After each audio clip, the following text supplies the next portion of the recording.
The following film has been rated R restricted by the motion picture industry's rating system. Showtime recommends that children under 17 view this picture only in the company of an adult.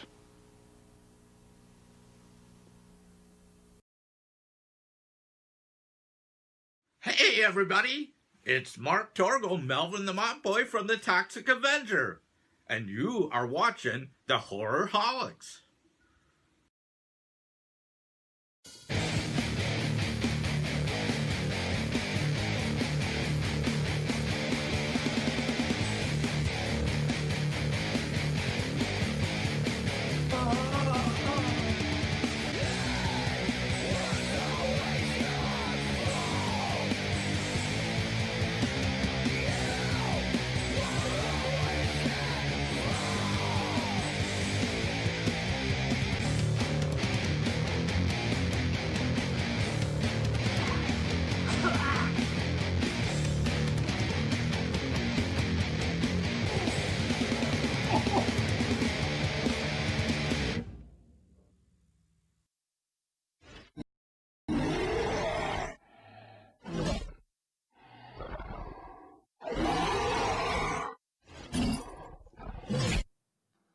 Well, hello there, horror fans, and welcome to episode 13 of the Horrorholics.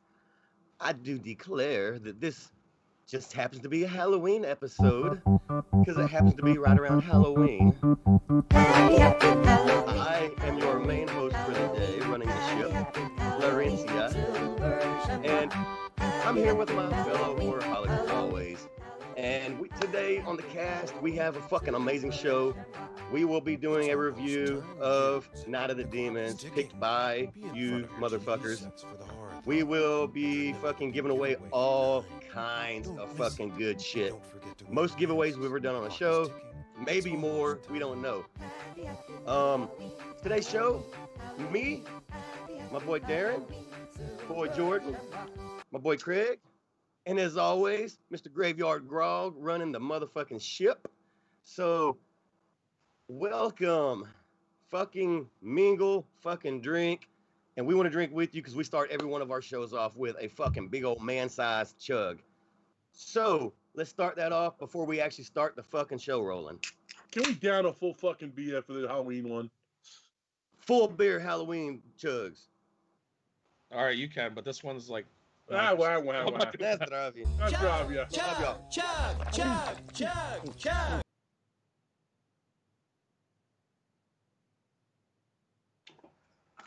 Woo. Ooh. Yeah. Little hard on the lady parts. But oh man, thank y'all for being here. We hope to give you an amazing show. Make sure you hit that like button. Remember, for every 10 likes, we will do another big old man-sized chug. And let's get this fucking show rolling. Anybody, before we do our normal first segment, which is normally what we watched, what we picked up, any one of y'all guys want to say anything to the chat? Yeah. What are you talking about? Oh. What do you got, Fred? Lately, what have I watched lately? Halloween episodes, Tales from the Dark Side, Tales from the Crypt, like always. God, what the hell else did I watch? I watched a couple good ones. I can't remember what I watched.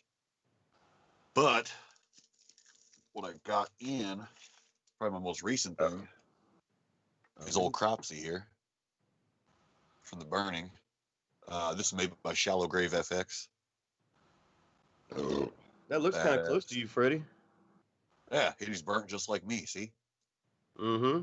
But yeah. Other than that, I'm trying to think. Halloween episodes of Simpsons. You know, I love Halloween episodes of shows. To me, that's like there's nothing more that screams Halloween. Even like there's no Halloween movie even that screams Halloween as much as like a sitcom or a TV show that you'd watch, and then you know, the Halloween episodes.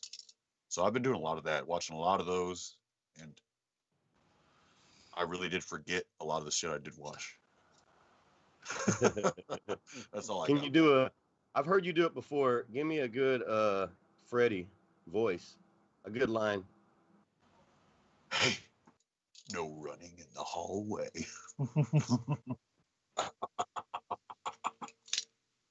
That's good. Awesome. All right. Hey, I love that fucking Cropsy. That thing looks fucking good. I'll tell you that. Hey, thanks, bud. Man, it's one of my favorite movies. I wanted it for a long time. Mm-hmm. Yeah. I was glad we actually got to review that. What was that? Was that last show or a couple shows ago? But It was, I think, maybe 3 ago. God damn, that long. See, because I remember I wasn't on that episode, or maybe I was. I don't remember. But I remember getting to watch it because I've seen it, of course, multiple times.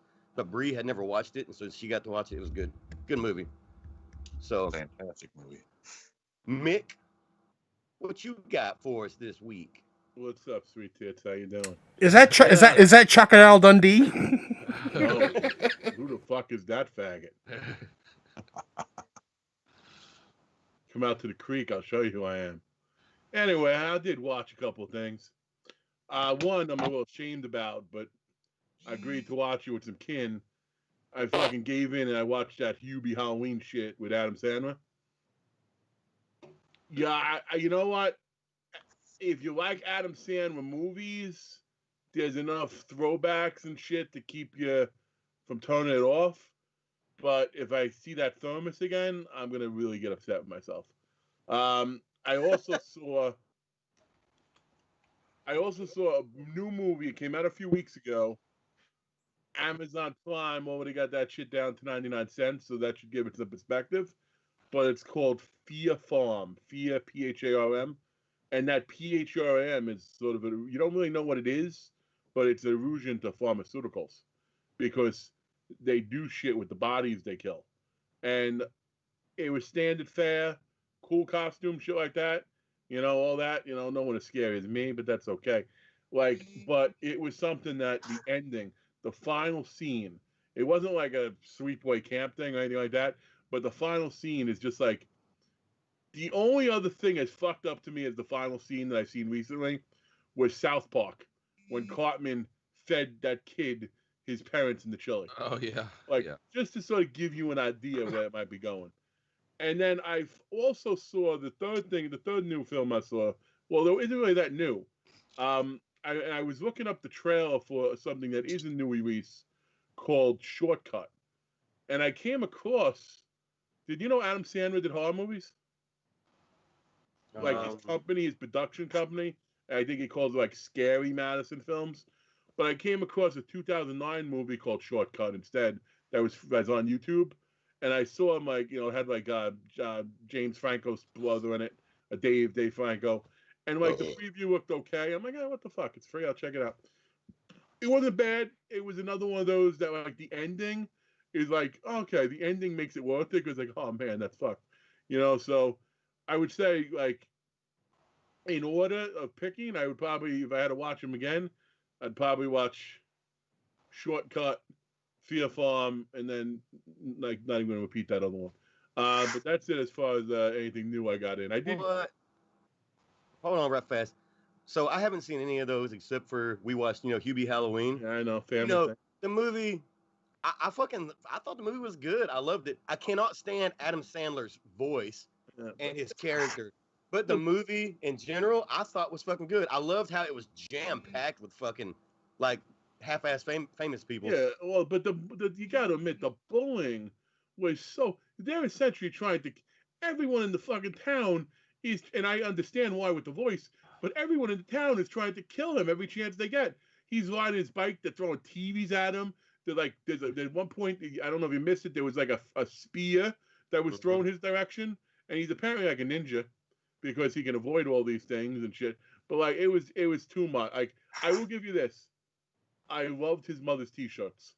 I know. His mother's t-shirts, that kudos, good move. Lowest common denominator, but fucking that was a good move. But you gotta think, it's a fucking Adam Sandler movie. I mean, none of his movies are, he tries to make them stupid as shit. Well, no, there's some, you gotta admit, there are some Adam Sandler classics. Not in the horror realm, but... But you know how many kids today would watch those movies that we watched in the 90s and say those were good movies? He couldn't They'd pull be off like, what the Madison fuck? today, or well, no, he couldn't. He couldn't put off Billy Madison today. Yeah. The part that was dumb was to me, like when they were always throwing shit at him, literally when he's in the middle of the woods, there's nobody around. Still, shit's getting thrown at him while he's going through the woods and shit. And he's a ninja. And that fucking Inspector fucking Gadget, goddamn. Yeah, exactly. What the hell was he gonna keep yanking out? And why is the blonde chick in love with him all these years? You know what I mean? What the hell? Like, that's just fucking. I don't know. I won't spoil it, because if I did, I'd mention that other thing. How that character is something supernatural. Bullshit. Because they have to be, but it's, I don't know. You know what? Halloween Fair was fine, but it's, you know, like I was hoping more Ernest Scared Stupid, and I got just stupid. You know, and I wish I could tell you some new shit I got in. I really, aside from a disappointing mystery box from a non-sponsor company, there really hasn't been much. I agree with you on that one. Yeah. Hey, I will tell you, for a starting collector, that's a hell of a box to get a bunch of pieces of people that you know, and you have no autographs in your collection. So to get, like, you know, 5 or so autographs from, like, well-known shit that you would actually know. The value's there, but not for somebody like us. Yeah, you're like, that's a, you know, not the and even shit. Yeah, and even worse, the $150 box was a better value, and they didn't sell it as such. They should have, you know, like, it didn't have an autograph pop in it, but it still had the prints and the item. You know what I mean? So a mask or a saw blade or some shit like that, or knife, some shit like that. But I'm not gonna throw them under the bus because it was fair value. So if you know who it is, you know who it is. I know. What about you? I didn't get a box. Fuck them. Yeah, well, we know there's some good boxes coming out towards November from our sponsor. I can't wait to get into some of those boxes. Freaking the Black Friday boxes. They Mr. You ain't getting shit, Craig. Amazing. What about you, Papa Shango? What have you been watching? Papa Shango. Hey, for y'all that don't know who Papa Shango is, neither does Darren. Yeah. I haven't gotten much in. I did get in tapes, of course. So I'll show you guys the ones I got in, and it's pretty much what I've been watching too. So, first one I got was Stones of Death. This one's a pretty cool one, and I actually think that this was picked up by Troma. I think Troma ended up getting the rights for this. I know Troma got this one, Mirror Mirror. This one was good too. Really impressed. I had never seen this one before, and it was never made on DVD or Blu-ray. Fresh Kill. This one was a really awesome tape. If you've never seen this movie, I highly recommend it. I think it is on YouTube for free, so you can watch it. Another one I haven't watched yet, but I'm planning on watching it tomorrow, but I hear good things about it, is Slaughter Rock, or what is it? Slaughterhouse Rock. Yeah, I hear good things about that. Yesterday I watched Rest in Pieces. Rest in Pieces is a good film. A little slow, but it ends up being worth it towards the end. Of course, we've all seen this, or many of us have seen this, but Cellar Dweller. Was happy to pick this one up. And the one I watched last night, Australian film, really cool.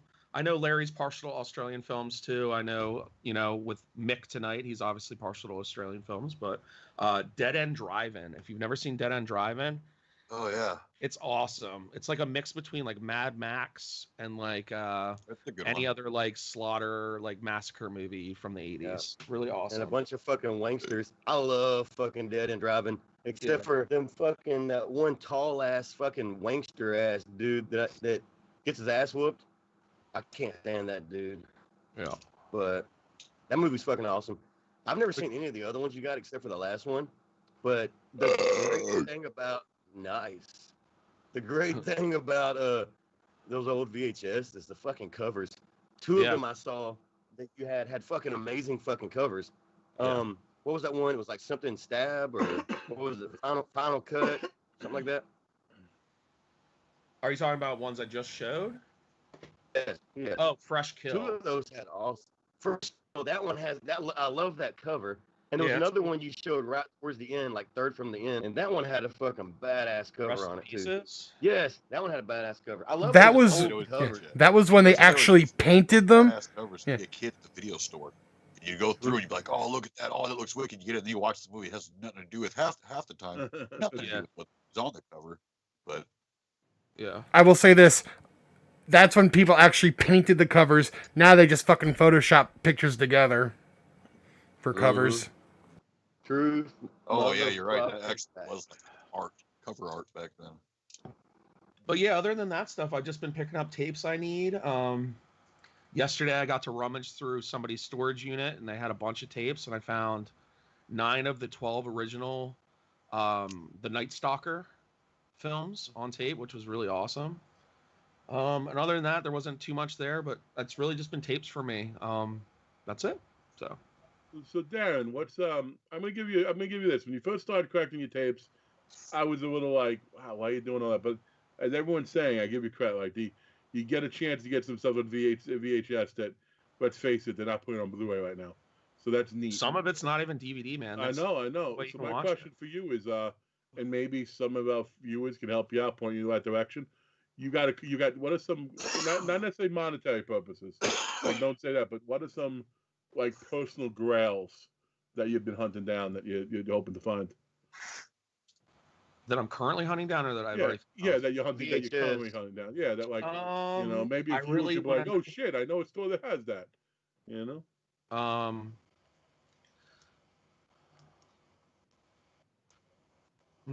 That's tough. Dead air. Darren's like, I only found Dead air, Darren. Not good. I really want a copy of Horror Workout with Linnea Quigley from 1988. It shows like her doing a horror workout for all the girls on Slumber Party Massacre to get them fit for the movie and be comfortable being naked. And then it's like a kind of a porno as well. And it also shows a lot of Linnea Quigley's home videos. That's really cool, but it's like $300 tape, and I'll never ever pay that much for something like that. No, I can see that. So it's like weird ones like that. That's the tape you find for like 50 cents in the free market. That's the one you hope to find for. Yeah, that someone doesn't know what they got. That's right.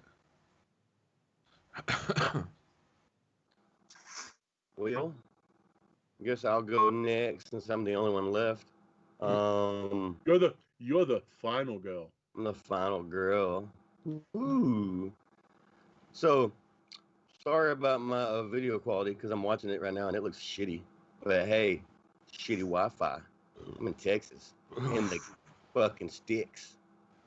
Anyways, I was gonna say Hubie Halloween. We already talked about that, even though it's not as bad as Craig says.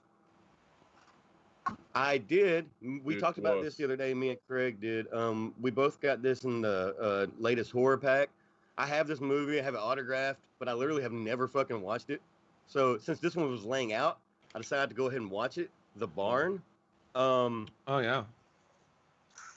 That's fucking awesome. I love that. I still, like Craig, don't know what the why it's limited edition Blu-ray because I didn't see anything different extra artwork. I think it's in different artwork. I think it's it says bonus features, but I don't know what they were. Movie was actually decent. It was kind of shitty acting, but it was a good storyline. It surprised me. I'm not gonna tell you about the movie, but definitely worth a watch. It's one of them you watch, one time and you keep it in your collection. Fucking cool, low budget indie movie. I love indie movies, especially when they come with cool covers, just like the 80s. That's what we were talking about. The fucking covers from the 80s for really independent shit movies, but they caught your eye, and most of them became cult classics because so many people watched them because of the artwork that they saw at VHS stores and stuff. So, The Barn, definitely worth a watch. Cool movie, decent movie. Today I got in the second Joe Bob Briggs figure. The first one was really limited edition and it sold out fast. Of course, this one sold out fast too. And they actually put out a new one yesterday for Halloween. I went on there and it was sold out. But if you don't know, you can go to the company that actually made these figures, plasticmeatball.com, and they actually are selling these figures on their website still. And I bought one for $20 from their own website. So if you want to pick out the new Halloween one, Joe Bob Briggs that came out yesterday, just go to plasticmeatball.com and you can get you a Joe Bob Briggs Halloween Spectacular one, just like today. Also, while I was on there that day, a couple months ago, picking up that figure, I had to get this badass, pretty monster version of that. I love this hat. It's really fucking well made. I love that color blue. It pops. I wore it all day today while we were at the pumpkin patch, fucking going on hay rides and stuff and enjoying time. Mostly fighting. But when you watch my video, if you watch my video, that's all cut out. And it looks like we were the happiest family ever. Also, the other day, last weekend, a bunch of us, me, Steve, and Eric, all went to the Texas Chainsaw Massacre gas station. Had a weekend stay, pretty much. We just got drunk as fuck and had a blast. But I really ain't got nothing to say about that. I just wanted to mention it. But that was 3 hours trip there, 3 hours trip back, and still Monday morning I had to wake up and make a 10-hour round trip because you probably won't be able to see it on here, but back here behind me is my new 6'8" Coors Light Beer Wolf from the 1980s, which I've been wanting fucking pretty much my whole life. For y'all that don't know, like my dad started working at Coors when he was 18. He's 61 now. He still works there. So he would always have them with him as a kid as a salesman because he'd have to bring them from store to store or from bar to bar, dress them up in clothes. They actually used to come with recorders that would talk, ow, I'm the Coors Light Beer Wolf and all this shit. It's cool to have. So I always wanted one. And my grandpa owned a bar here in town back in the 90s, 80s, 90s. And he had one in his bar. And in fact, he hasn't owned that bar in 30 years, but that same Beer Wolf is still in the damn bar. Looks like shit, but I've always wanted one. I've been looking for one for years. They come up, randomly around the United States, way overpriced, and never in Texas where you can just drive there and pick it up without having to pay $1,000 shipping added on to what they want for it. Somebody had one, fucking made that trip, fucking love it. It's even better than I thought it was going to be. Takes up a lot of space, but it's awesome. It's like one of my grills that I never would ever get came true, and it actually is like perfect fucking condition. Yeah. So I was super happy to get that. Not shit, brother. I'm glad you got that. I'm glad, Larry, you got that because I know that you really wanted that. You've talked about that before. Larry brought that up to us a few years ago, talking about this thing, and for a long time I thought he was talking about like some sort of inflatable, kind of like what Freddie's got there with the Elvira. I thought it was something like that where maybe it had like some sort of blow up to it, but no, I didn't think it was an entire like fiberglass fucking thing. Yeah, it's awesome. It's a lot heavier than I thought it was going to be though. I guess as a kid you could always like tilt it and try and move it, but you never tried to pick it up. You pick it up, motherfucker's heavy. Especially when you're just a girl like me. Yeah, that's a little bad. I'm just a girl in the world. But that's pretty much all I can think of that I've gotten or picked up lately. I know I watched some other shit, but I can't think of it. We don't plan our shows out very good. We kind of wait until 20 minutes before this show starts, and we're like, hey, what are we going to do? We used to plan. Now we're professionals. We just go. Yeah, we just when you get the dream team together like this, we're golden. It's too hard to plan it out. Yeah, but I want to tag something. Fuck you! Just because you mentioned the bond, and I when I did my video with my hard pack, I had some people ask me about it. Like, I'm a big, I guess I'm shilling for them, but like Scream Team Releasing, like you go to their website, like they initially sold the bond. I think they're involved in the funding for the bond too, or they were. I don't know if it's stopped or still going on. But for me, like, that's one of my favorite places to sort of pick up a random movie like that. Because if you're willing to pay, like, full price for Blu-ray, like, and a few dollars extra, you get, like, a cast sign poster. You know what I mean? Like, so I have, like, I have a cast sign poster with a lot of people from the Bond. I just got one with, for $26, the new Thanksgiving horror film with Renee Quigley. Like, for $26, I got a cast sign thing, and she's one of them. Her autograph at a show is more than that. I mean, not that, so. She was 40 when I met her, so. Yeah, so fucking Scream Team recent. Some of their movies, hot garbage, admittingly so. But you know what? Some big stream movies are too. But you get plenty of small movies from them. Like Bond, I view as I like Bond a lot. The Killers were cool. The Dance Massacre, where everyone got fucking swatted, was awesome. You know what I mean? Like, and anything that kills kids Like 3 kids died in the opening scene. Like anything that kills kids, it's like, oh fuck, we know we in for something now. So if you haven't, like I said, to double up on that, if you ain't seen it, check it out. But it's on Amazon Prime. And if you have seen it, check out some of the other Scream Team releasing stuff. I think you'll be surprised. Well, Or don't. Oh, Freddy! It's always about you, Freddy, isn't it? I didn't see Scream Factory make the new Nightmare on Elm Street box set. All right, well, I just want to take a second just because we're at 30 people watching now, and if you're just starting to catch us now, we have our Halloween episode tonight. We have a ton of giveaways, so we hope you guys stick around. We're also going to be reviewing Night of the Demons, which was your guys' pick for the week. But I just want to go down the list and say hi to the chat, acknowledge the chat a little bit before we get into some other things. Just want to say what's up, Last Pharaoh, Robbie Richards, Far From Normal Laura, Bill Blasco, Mr. Voorhees 13, Sinister Syndrome 86, Elizabeth 666, Morbid Ale. What else we got here? Phil's Creepy Vids. Who else am I missing here? Web Holder. Did I say Robbie Richards? I might have. Dark Mike 85, Dark World. The Meeks. What's up, the Meeks? Who else we got? Bree. We got Bree Dog in here. What's up, Bree? You tried to win some shit again. Not again, Bree. We got Stephanie Diaz. What's up, everybody? Thank you for joining. I'm sure there's others that aren't commenting, but that's fine. Well, even more than thank you for joining. Thanks for being loyal.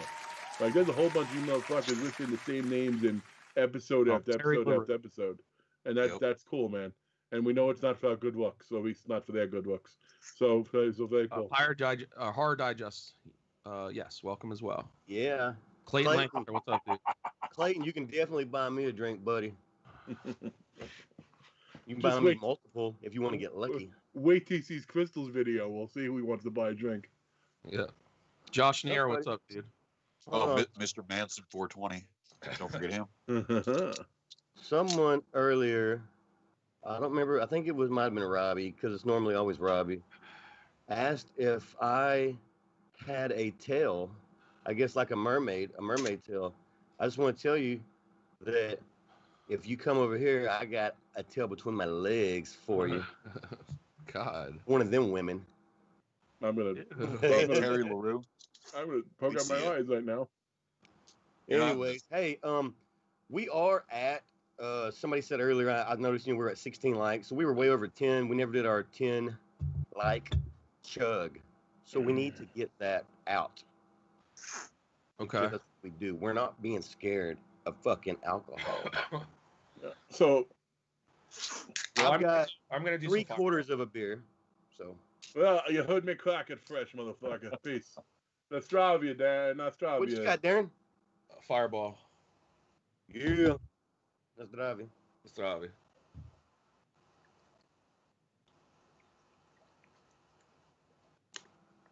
Oh.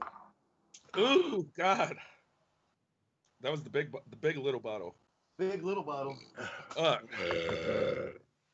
Is that what you tell you all oxymoronic motherfucker? It's my big little bottle. It's a big little one. All right, I'm going for it. I want to suck your penis. Grog hates that. I want the big little ones.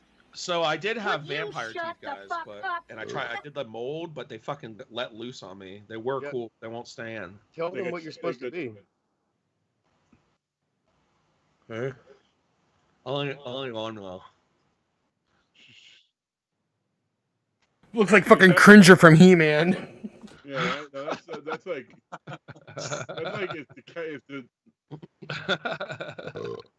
All right. So we're going to our first segment. We have our classic favorite duo making an appearance this week for the Halloween episode, better known as our brothers Morty and Jordy. And they have a little joke for you.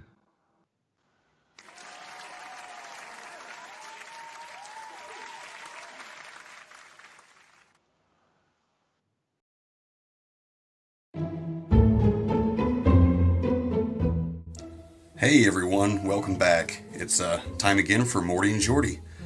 This is a very special episode, Morty. You know, it's getting close to Halloween season. You gonna do anything fun like trick or treating or carving pumpkins this season? Oh, you mean like last Halloween when you carved that hole in the back of the pumpkin?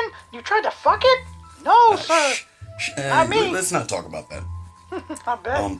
Well, being this is the Halloween episode and Halloween is just around the corner, you want to do you have a Halloween joke for us? Oh yeah, I think I could pull one out of somewhere. Yeah. I got one. Yeah. You want to hear it or what? Okay, let's hear it. Okay. Why don't you ever have an unexpected pregnancy when dating a vampire? I don't know why. Because they can't come inside without asking permission. Ooh, I like that one. Oh, well, have a happy Halloween, everyone, and enjoy the rest of the show. Say goodbye, Morty. Goodbye, Morty. Fuck all y'all. Hell, Satan. Satan.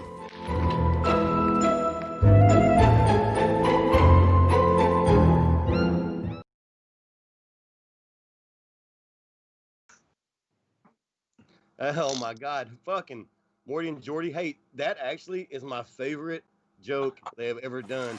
I literally fucking almost pissed myself when I saw that video. That was good. a good. That was really fucking good one. Our boy Steven's Horror Craptacular. Credit Nice. for coming up with Morty's material. Of course, that And his voice. still doesn't tell me a thing about you fucking a pumpkin, though. That's not a joke. Hey. All right. So before we do our first giveaway, I want to make sure y'all know the rules. We will let y'all know who wins the giveaway, you know. So once you win the giveaway, you are not allowed to win another giveaway on this episode. So we will have multiple giveaways today. Remember, if you won, and do not fucking try to win again. If you try to win Mainly again, because we're coming to even if you try, you won't win, but it's going to pretty much, you'll be giving away the answers Yeah. if you do know them. And we'd rather people try for themselves. Yeah, Or at we'll least be the fastest at looking shit up themselves. And if you try, we'll sit down at your house. Mm-hmm. I want to suck your penis. Oh shit! Now they're gonna try. Oh shit. Anyways, who wants to do the first giveaway? I can. Let's go, Space Go. All right. For the very first one, let's just do something simple. You know, Freddie's a huge fan of Jason, but one of these here Jason hockey masks. It's just one of those China Hawks, but it is brand new. Still, you know, these are 1,000 times better than anything I had as a kid. Still better than this shit at Spirit Halloween. Mm-hmm. But brand new. Yes. But to get this, which Grog, you have to come up with the Friday the 13th question. Hey, just it could be a simple one. You know all the facts about all the shit. Come on. Who better else to come up with the question? On the fucking spot. On the spot. Hey, we want you to talk. Yup. Kane, you know how to talk. Fuck. Oh, Okay, God. okay. Just do the, All right, no, I'll do it. Just can you give me like a couple minutes at least? Yeah, well, let's chit chat. all right, All right, I'll just do my phone. chit chat while he's looking up something. Fuck that. Hey, Chad, here's that moment you all look for. Q&A with the Horrorholics. So ask him if you got him. What do you want to know? What don't you want to know? I want to know if you have pants on. Me? Yeah. Who? Yeah. Are you sure? No, let me stand up.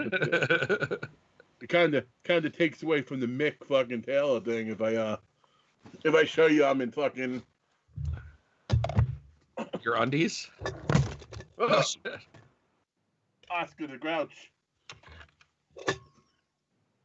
Oh, Yeah. Oh, what do you do? He's got He's wearing Oscar the Grouch pants on. fucking pants, pajamas. My man, that's my color, green, Hey. baby. I wore them so no one could see your hairs in my pants. All right. So, for this hockey mask, Jason mask, you have to answer Grog's question, which is,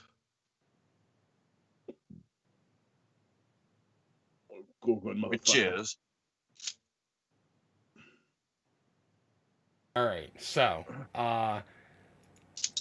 how much money was Betsy Palmer paid to play Pamela Voorhees in Friday the 13th Part 1? well, geez, that's kind of hard, ain't it? Who the fuck knows No, that? hold on. I can alter it for him. She only did it because she needed the money to buy. For one. Why did she buy? There you go. And you could be generic. What did she buy? She only did it because she needed the money to buy something. You just gotta fucking look it up fast. So she needed to buy something. So what's the question? So why did she use her money from Friday the 13th to buy? Okay, so why did Betsy Palmer play the role in Friday the 13th? She needed the money for what? That's the question. Yep.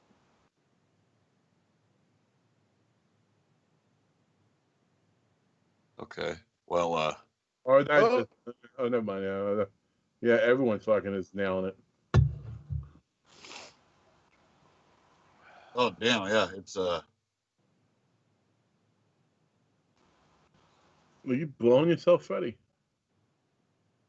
Yeah, but that was a harder number. That was a harder. so is Horror Digest the winner, or Yep. Yep. Horror Digest. Horror One of our favorites. Digest?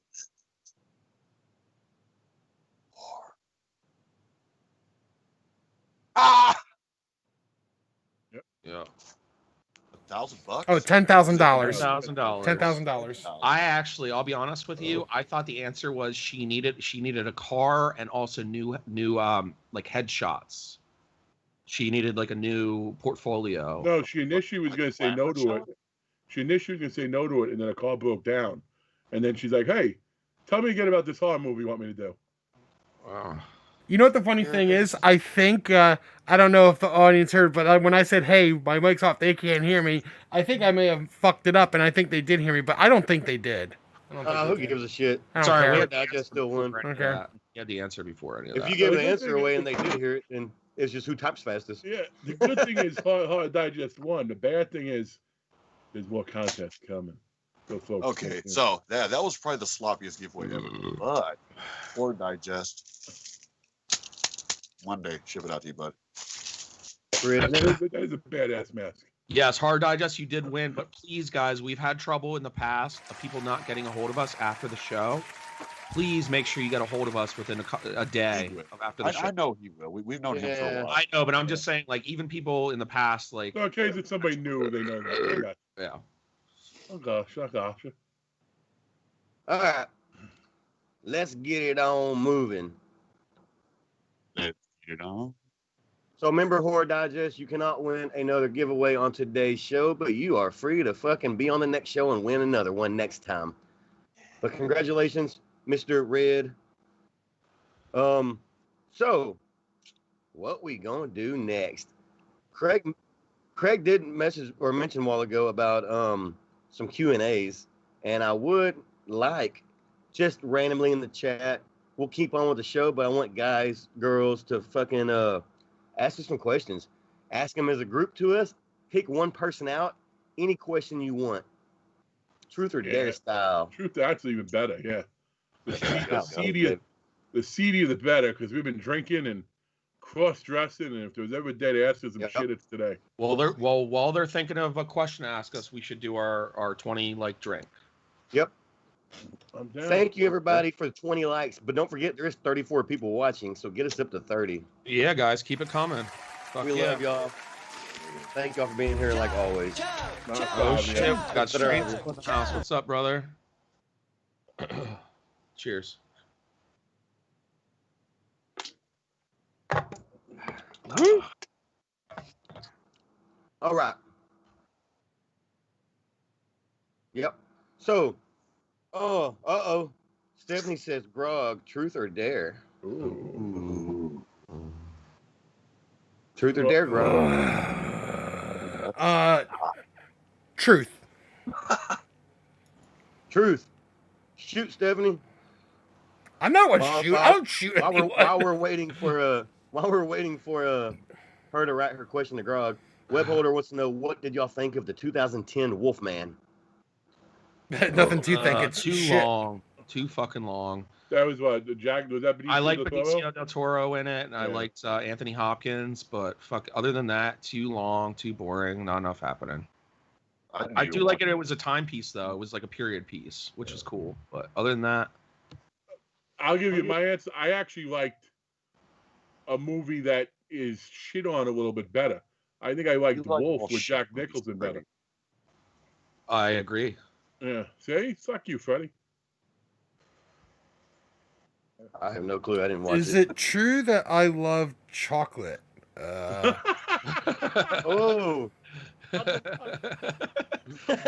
Shit. He's a little chocolate monster. Yes, he is. I mean, okay, so I do like chocolate. Hold on, can I do a close up? Yeah, I can. But I can't. It's shitty right now. I do like chocolate. But drinking it's Hershey's Yingling Porter. So yeah, chocolate's good. Okay. I thought you like eating ass. Stephanie, what a random Chocolate. fucking question, Stephanie. Do we know All right. Stephanie, by the way? Is she new to the chat? Or is she, oh my God. Nah, I've seen her around. Yep. Well, kudos. Anything else? else? Fresh is here. What's up, Dougie? Any other Dougie questions? Fresh, late is better than never. Dug it, Brett. Nobody has any more questions. All right. Well, shit. Let's move on. Yes, I do love it. No more questions. That was it for I'm questions. kind of scared. I'm kind of scared where this is going. Well, we're gonna keep questions alive throughout the chat. So Oh, yeah. I'm just saying. you throw something out there. If we're in the middle of a segment, we'll get to it eventually. Robbie You know, Richards does eat his wife's ass for everybody. So he also likes chocolate. Yeah. I knew old Bobby Boy was down for the Brown. Oh, man. That's twice. Twice. 3 times a Jordan. Alrighty.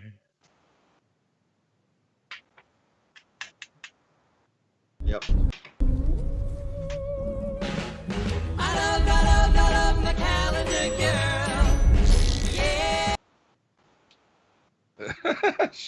That's awesome. All right. Let's get on. What y'all want Hold to on. do? Stephanie Diaz has a dare for Grog. Oh, damn. She's in love with Groggy. I never opted for a dare. That's not how this works. Your wish is his command. Yeah, Stephanie, he told the truth, which means you don't get a dare out of the guy. That's true. You can't double dip. All right. Well, what are we at? 45 minutes into the show. Let's see. What should we do? This is what happens when we don't plan shit up. I even said before the show we were talking, I'm like, I should take notes. Nah, No, fucking right. You're good. What is that? That's Webholder actually has a it's a real question. It's not a fun one, but it's a real one. And considering what are the restrictions like where you're at on Halloween this year? It's a good one. I know in my area, I'm from Jersey. There's a lot of suggesting of parents getting candy for the kids themselves and hiding it around the house like an Easter egg hunt and don't go door to door and all that stuff. And then they're encouraging costumes like surgeons and first responders and all that shit. There's not gonna be a lot of trick or treating, unfortunately, in Jersey, which we're still allowed to gather, which is cool because I got a Halloween party coming on Saturday. But it's very tight where I am. Yeah, so here, I haven't heard anything about not doing trick or treating at all. So apparently it's running. It's going to go normal here, except for probably a lot of people won't actually just choose not to go.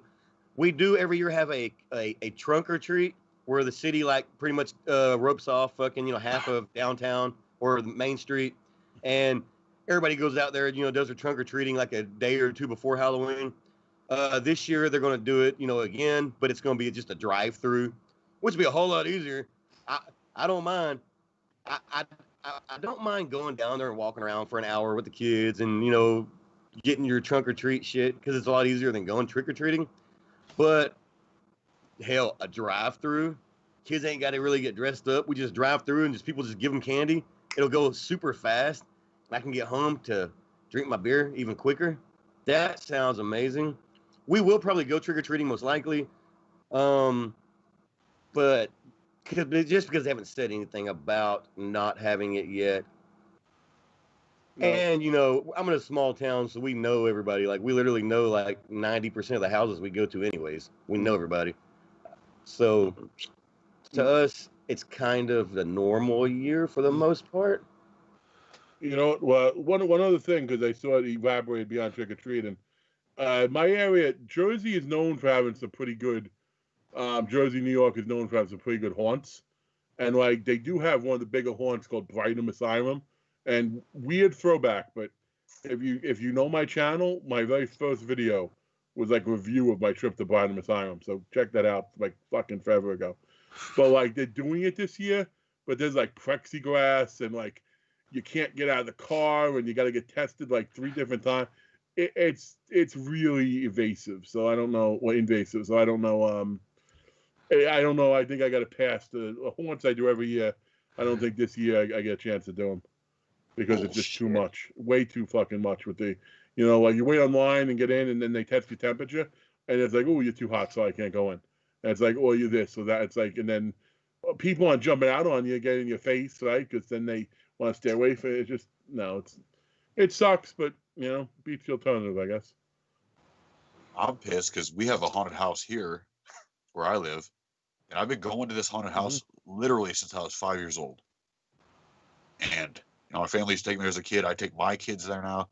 This is the only year that they haven't been open in that time frame. They've been open for, I think, 40 years. So a little longer than I've been alive, but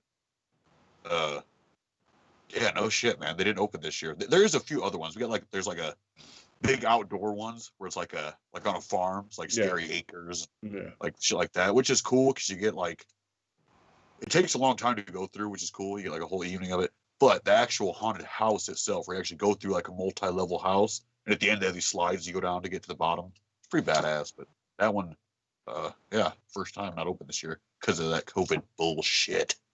We actually have the same thing going on, like you were saying, Jordan. It's I think it's been around for 40 years. It's what do they call it? Field of Screams. You guys may have heard it. It's huge on the East Coast. And also Jason's Woods. They're 2 big ones here, and they're actually doing it this year, which I'm surprised about because I don't know. I mean, I guess they're gonna just let so many people in through the houses part for at a time. It's definitely they're not gonna be able to field through as many people as they normally do, in a regular season. But I think it's still cool that they're still doing it. And they have they do this hayride thing. It's called the haunted hayride or whatever. It's a staple. With they have a whole exhibit for Friday the 13th. They have a whole exhibit for Nightmare on Elm Street where they come out. It's just really cool, and it's always the same, but it's one of those things that you can go to every year, and it's you love it just as much as you did when you were a kid. So that's cool. That's cool. They're doing that. No, you need Philadelphia. Houses in general give me a boner. Yeah, haunted house is a lot of fun. You're by Philadelphia. They doing the Do you know if they're doing the that giant one, the prison? Yeah, they're doing not Phil Haven. What's it called? Are you talking about Eastern State Penitentiary? There you Eastern go. State Penitentiary. That's a phenomenal. Yeah, they do it every year. Yeah. Yeah. But I don't. But this year now. Well, they're not doing it. See, it sucks, man. But you know what? You know what? To get real, fucking. You know what? Fuck getting real. Let's get horror. Fuck getting real. No real. Yeah, let's ease the pain, everybody. Let's do another drink. Exactly. Fuck it. I'm just gonna start drinking till 9. To fucking being drunk and ignorant and not being a better way sometimes. Yeah. Love y'all. Nazdaravi. That's right. Actually, shit, I need another. I can't finish that one because I'm letting out. But Oh. so, Yeah. All right. Lawrence, you want some horror news? I would love some fucking horror news. What the hell is going on? What have I missed? I mainly want to know what I've missed.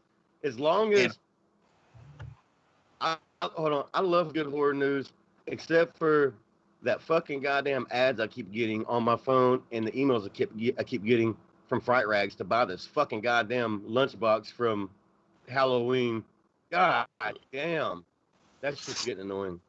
I'll admit it's cool looking, but Jesus Christ, I will not fucking buy it. I will give Fright Rags this though. They made a Halloween like mini figurine set, sort of like the old school army builds, and they didn't advertise it that hardcore. Dude, that shit sold immediately. I'm so glad I got one. Right now, I'm sure I could double or triple my money if I sold. I'm not selling it. Absolutely. I can't wait to get it. So it's funny. The shit that Fright Rags is gonna hold on to, like the shit that sells out right away, they don't advertise. The stuff that's gonna take a while. Although that Halloween lunchbox, that thermos is badass. To have it with the thermos, most of the old school lunchboxes that they remake don't have the thermos too. So I give them that. Yeah, no, I don't mind it. I mean, I wouldn't buy it, but I just don't.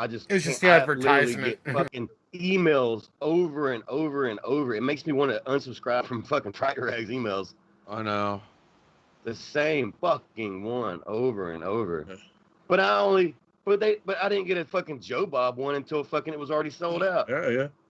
But you know what, man? I'd rather go Freddie, man.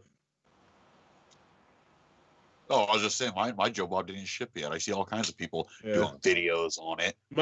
Mine shipped. Why should it even shipped? What the fuck? Well, it depends which I one you figured ordered. they'd all ship at the same time. Well, no, it depends because they only sent. There's a couple of variants. They only sent some of the variants out. It said. But there was only two they made so far. In the email I got, well, it said in the email I got, they sent. I think the red one is sent and the blue one isn't sent yet. Well, I got the blue one. You got the blue, Fa? Yeah, the red one was the first one that they did. That was the limited one. They said the second one wasn't limited, but it wasn't as limited. But you know what? I'd rather get that email than the fucking texts I keep getting from, hey, do you want solar panels on your house? Or, hey, do you want to sell your house? I can't tell you how many times they have to phone to a fucking robot. It's getting to the point where, like, if robots ever became real, the first one that I met, I'd have to, like, just take out. Just to feel better. From those motherfuckers. Well, hold on. I just got I see a funny comment from Terry. I'd buy the Fright Rags lunchbox, but I'm not sure if I'll be alive when it comes out. Dude, that's one that we bought. I'm not going to say the company, but me and a couple other guys bought a Terror Vision pre-order. It was supposed to be a t-shirt, a custom figure, and like random shit like a sticker. And it wasn't really expensive. It was like $40. But when you say a pre-order, I don't want to get it fucking 10 fucking months later. And literally the shirt, after I washed it once, it's like it was made out of the cheapest fucking material ever. And it just disintegrates. And it shrunk. And then the custom figure was literally a little fucking 1.5 inch piece of shit fucking plastic and it's like on a little bobbly fucking spring that took out of a fucking mechanical fucking pencil or something. Yeah. Pissed me off. That's fucking brutal. I'll give the worst I've seen. I saw a guy's video. I forget who it was. Like apparently the worst thing to pre-order from him. And I'm sure our boy Phil can second this because I know he orders from them. But like, I think it's like Amazon UK. Like this guy, guy was doing a video on a DVD box set he ordered, and like 3 years later it came in. Like, you know what I mean? Like there's some shit on that website. Like I know Phil's ordered some shit that's taken a long time. I don't know if he's ever waited 3 years, but that reminds me. Is this fucking Bobos? We got Bobos boxes out again. Oh Jesus! I buy a fucking box and get it fucking 2 years later. Oh my God, bro! Fucking Bobo still owes me money. I'm pissed about that. Dude, I never from that fucking. Honestly, I don't get what the whole Bobos hype was. That asshole would take. It was good when it was working. Terry You know what? Terry No, you know LaRue. what it was- Hold on. yeah. Terry LaRue said, "Shit, I can't even fit that figure in my asshole. Pass." Hold on, Darren can. I could fit a whole collection in my asshole. You could fit the whole entire GI Joe collection I wanna know and the why. aircraft carrier. No, Grog, you know those old school I've rubber seen it. WWE, those old school WWE wrestlers? Yeah, we know. Well, I do remember them, but they were called the WWF wrestlers. Oh, yeah, WWE, Oh, like yeah, by, that's LJ, true. by LJN. The big I rubber do. ones. I used to have the Hulk Hogan one. Darren could fit a couple of them at once. Yeah. I love Bill. And we're talking about like Kamala and Big John Studd at the same time. I just really wanted to respond to Randy real quick. Randy, I'm smoking banana kush tonight. It's really tasty. Nice. I had about 15 of them LJN wrestlers, and I sold them last year.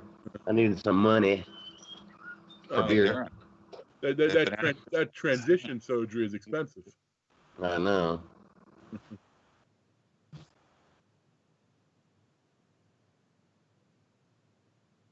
Yes. So Butt boy, no butt boy. I want right fast. We have a badass video coming up pretty soon from Craig's cousin. But before we get to that sexy ass chick, Yeah. I want to do a giveaway again. This will be my giveaway. So I have, oh shit, let me get it. It's right behind me. Oh, I was so hoping you wouldn't skirt.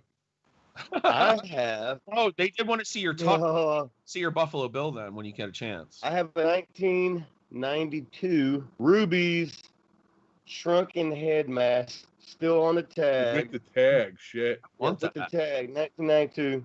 Sorry, my camera's fucking blurry as fuck, but it is fucking awesome. Tagged, ready to ship to a winner. 30 fucking years old. 28, Jesus Christ. Exactly. That is a giveaway if there ever was one. What are you trying to one-up everybody for, goddammit? So, my question is going to be easy if you actually follow us and contribute on our Facebook page, in our Facebook group. Literally, every episode we do on here, which we have an episode every 2 weeks, a week before the episode, we do a movie poll. We pick our theme. The theme, of course, this was Halloween. Everyone that's going to be on the show picks a movie. Y'all vote on it. The movie that won this episode was Night of the Demons. What movie came in second place? Oh. And just missed out. It literally lost by, I think, 5 votes from winning. Yeah. It's a good one. And it normally, so if you don't know, you have to run and look for it, or just make up random guesses.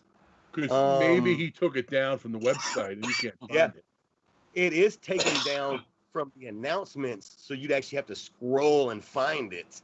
Or hint, go on and just type in my name, and it'll bring up all my comments.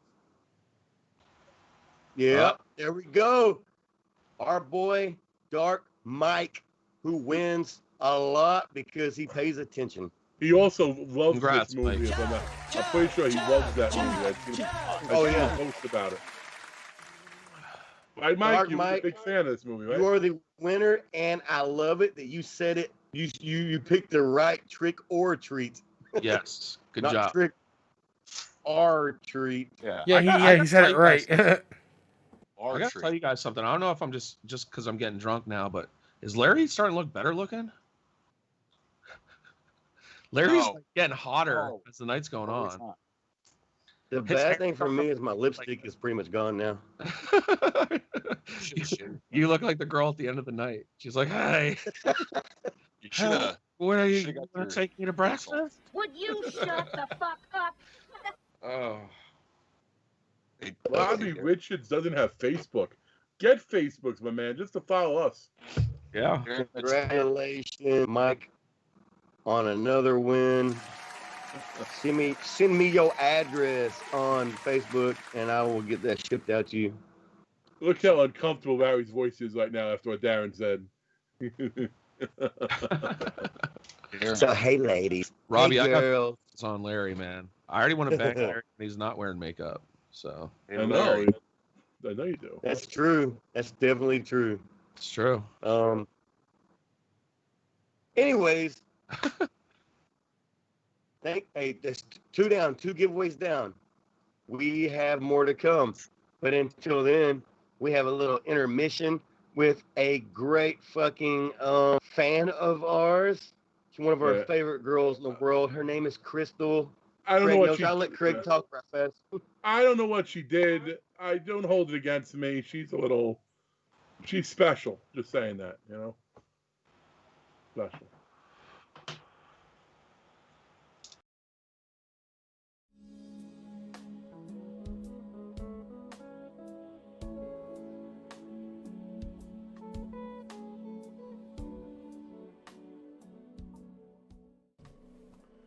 Hi, everybody. It is your girl, Crystal, your favorite bearded lady. And I swear, my testosterone, I still can't figure it out. I can't wait for this coof stuff to stop so I can finally get myself a very nice, my electrolysis done, my esthetician. Oh my goodness, my esthetician, I'm going to have to book 2 appointments. Plus, I do a little bleaching on the backside. You know what I'm talking about, but that's neither here nor there. Ooh, I don't want to show any underboob. Or do I? Well, anyway, you might be wondering where I've been. Truthfully, I greatly enjoy the videos that the Horrorholics allow me to make. And it unfortunately has caused me a little bit of trouble lately, because ever since I did them, Daryl Mitchell and the Craptacular fella, they have been, as they say, blowing up my IMs, and it has been ridiculous. They've been requesting photos and undergarments, and you know what? The money's been good, so I've been giving it, but enough's enough, fellas. They even invited me to be on some site called Chatterbot, Chattersay, Chatterbait. I don't know exactly what it was, but apparently Darren and Steve meet regularly on it, and they wanted me in there too. And I'm like, no, that's not for me. But I do want to take some time, and I want to talk to the other BBWs out there. Halloween is upon us, that beautiful witching hour, and we always struggle for costumes. You know, us Roger fellas and animals have trouble, but it doesn't mean you can't go out. Me personally, I'm always my sexy self. You know, I'll be a sexy lunch lady. And I'm thinking I'll get all the split pea soup I can handle. It doesn't matter. Sexiness comes from within. But if you're not sure, if you're like, yeah, Crystal, it's easy for you to say with your beautiful features. Even when you have the excessive hair, you're still very womanly. And I know, and I do appreciate all of that. And thank you for it. But I'm here to tell you, I'm giving you permission.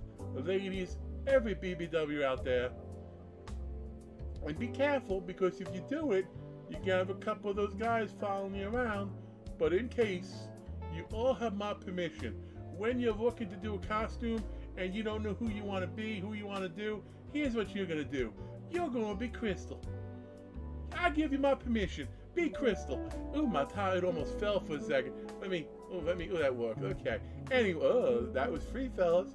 But be Crystal. That confidence, you'll get whatever you want. You'll win all the costume contests. You'll take home whatever man or female you want to take home. That's fine.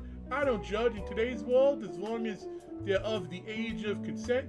And I don't mean the age of consent in Texas, Kentucky, those states are weird, but the normal age of consent, 18 plus, you do what you want to do. But that's what you do. You don't have a costume, you be me. You be Crystal. And even more importantly, here's what you do. Whenever you're not sure what to do, should you have that last drink? Should you get in that van? Ask yourself, WWCD, what would Crystal do? And then do it. Happy Halloween, everybody. Love yous all. Mwah.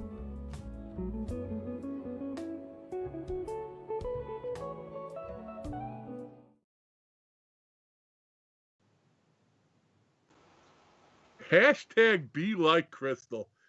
God, I love my cousin. She's a little out there, but what God a slut.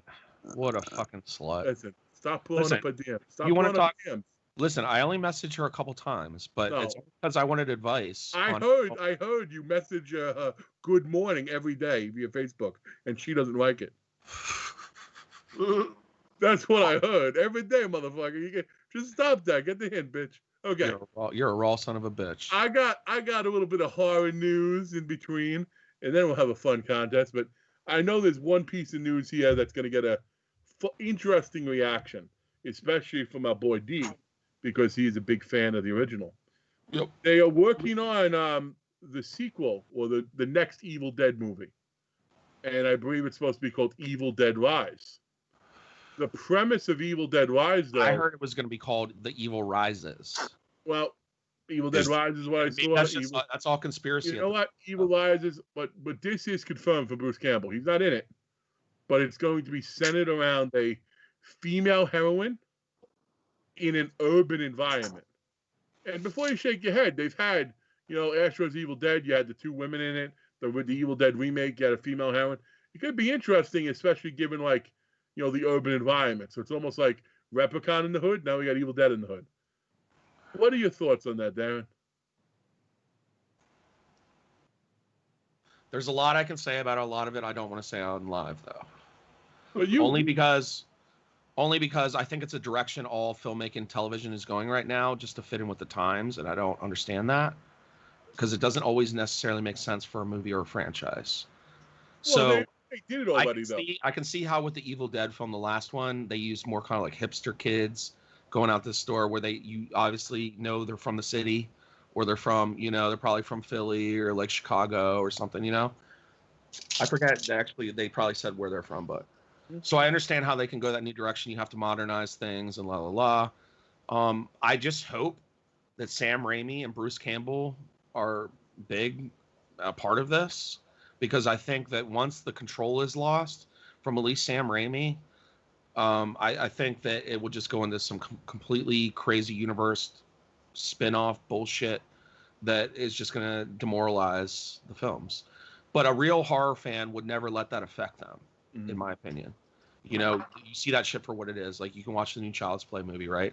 Yeah, it was decent, but I'm never going to say, oh, it fucked up Child's Play 1 and 2 because of it, So I think there's always a reason for the horror connoisseur to be able to displace that shit out of their brain. Yeah, absolutely. And sometimes there are definitely sometimes where the reimagining is better, because I'm going to be honest with you, Bruce Campbell is amazing, but that remake to Evil Dead, as far as a horror movie goes, was somewhat of a better film. And even if you disagree with that, you can't disagree with the fact that the Puppet Master remake was fucking the best. What was it? What was it, Larry? The Puppet Master remake, the one that came out like 2 years ago, that wasn't done by Full Moon. Axis of Evil? Was it Axis of Evil? Or no, it's not Axis of Evil. That's actual Full Moon. I can't think right now. Fuck. But that one was phenomenal. That was the best. That was the best Puppet Master I've ever seen.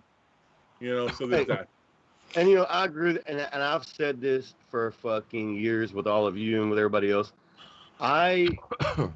People get mad so much about remakes or reimaginings. Fucking, I have always been. Do not look at a movie as a remake. It's a new movie. Don't be like, oh, because they get mad. It wasn't nothing like the first one. Well, no shit. And then if it was like the first one, you'd be like, all they did was copy the first one. No shit. It's a new movie. They just took the original idea, changed it up, made a new movie. Do not think of any movie as, oh, it's the original. It's a brand new thing. So take that movie for what it is and how you actually enjoy that movie by itself is a new thing. I think a lot of the reason they get hate on remakes is because it's not so much the film itself even. It's, the fact that, like, you had all this money to make this high-budget movie. Why do you keep taking other stories that already been done? Somebody already did the movie, did it great. Come up with your own fucking idea. Come up with your own because nobody's creative in Hollywood anymore. We've talked about this 1,000 times. Like, no, honestly, these film companies, they're willing to put in millions of dollars, especially think about this, especially during COVID and trying to film a fucking movie during this shit. And getting locations and this and that. Like, So these people are thinking to themselves, what can we tap into that we haven't done 1,000 times that we know has an already integrated fan base? You can't. The reason they're not doing shit because they don't want to experiment. They don't want to try to come up with something new and break the mold, which sucks. We all as horror fans are like, why the fuck don't they ever break the mold and do something different for once? Well, that's not. Because their mindset is are the investors. I got to call you on the breaking the mold because our Broomhouse gets shit on constantly. Yeah, but it's our and if you pay attention to Broomhouse has tons of unique movies. Take a look at the stuff Larry and I are always talking about over on Hulu. I get tons of unique movies that no one's talking about. I know, but we're talking about the mass advertising to people. Like they're not doing anything different. Like, and that's the reason is because these huge movies that have huge $100 million budgets, they need to make their money back. These are investors, so they're gonna put their money where they think. Yeah, how many horror movies have $100 million budgets? There are a lot now. Like it did. Candyman probably will. CGI'd. It's because the movies that are CGI'd like crazy are having that because my gut says there's been probably less than 10 movies that have had horror movies over $100 million. I would say even 5. But a lot of it's going to be the remakes. Saying like a lot of money. Right. But then again, you mentioned it. Look what they made. Wait till you see the movies that are going to be coming out now after COVID. You can think most of these movies that are being made right now are 80% fucking CGI'd because of COVID. And so there's going to be a lot of big ass budgets. Of course, though, when movie theaters open back up, and if we ever go back to normal, like time period it used to be, those movies are going to make a shitload of money when they do hit theaters because people are going to flock back to them. But I mean, theaters are going to pull regardless. Everyone's ready to get back to theaters. Since I don't want to upset my horror brethren, let me give you some news that I think you might like. And you got to have Shudder for this, but Shudder, October 29th, they're putting out an animated 2 episodes of Creepshow, one of which is done by Stephen King and his son Joe Hill, and the other is Greg Nicotero. They're both being interesting. They're right, so they're coming out cartoons, animated ones. So you can do a lot freakier shit with the animated ones. You know, stuff that you maybe can't film otherwise. So that's something to look forward to the 29th. There's also a movie coming out. It's having what they call a virtual premiere, which I don't know how that's going to work. It's the 28th. It's called Come Play. And essentially it's a movie about like how some evil entity gets into this world via like a kid playing with like all those gadgets, you know, iPad, shit like that. So like if that's done halfway decent, at least we have a movie to scare the shit out of our kids with to keep them off some of that stuff. It's like, oh, you want to play with your iPad, do you? Well, you're gonna summon so and so. Take a look. So that might have a little bit of something to it.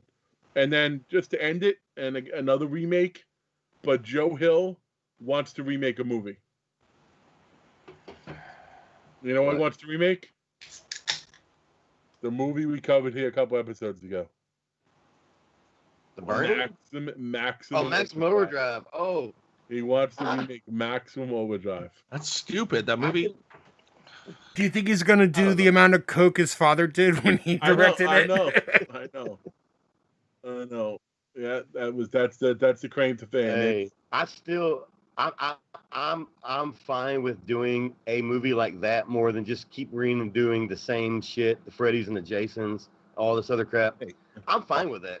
Go pick I wouldn't love, but if you can't come up with an idea, go back and find some 80s fucking like hidden gem and fucking remake that movie that people might not even know it's a fucking remake.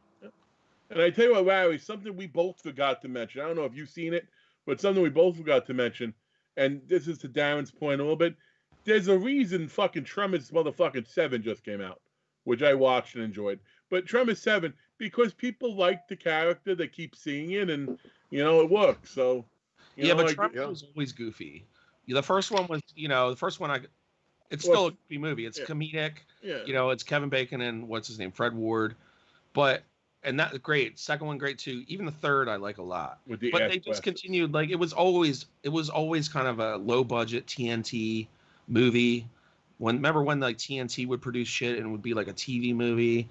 That was kind of that whole style back then, especially with that franchise. TNT produced When Stranger Calls Back, which is one of the better movies done in the 90s. Oh yeah, they were good on TV. Yeah. USA had a trilogy of Terror 2. That's USA original. There you go. There you go. That is the original. That's the way. But I tell you what, folks. Elizabeth said, she wouldn't mind seeing a remake of The Stuff. I wouldn't either. I would love to bring Michael Moriarty back because he doesn't do shit anymore. Bring him back as like, say The Stuff comes back. So not a remake, but like a sequel nowadays. The Stuff's fucking hiding in, underground, and it starts coming back out. And then at least Moriarty make an appearance and come back and be like, I kind of know how to, beat it or something. As an old man with his big beard he has now and shit. Someone just in the chat, is it Dougie Fresh, the Grand Wizard? And I had that song in my head. Dougie Fresh was talking about apparently Tim Burton is doing an Addams Family from the perspective of Wednesday. I haven't heard that, but yeah, I heard that. I read that in an article the other day, but I don't know if he for sure signed on yet. I don't know how solid that is, but I know there was speculation that people were like, "Well, why hasn't he ever looked in the Addams Family? Because he can totally do that his style." It's gonna be weird. Johnny Depp playing Wednesday because he stars in every one of his movies. Right? We know that's gonna happen.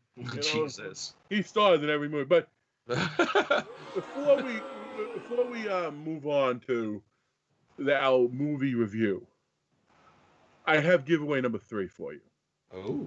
And I'm a douche. I don't like giving away my stuff, so I got to make it work a little bit harder. But here's what the giveaway is. It is an 11x14 autographed Night of the Demons poster. Now, I'm going to show you what it looks like, the poster.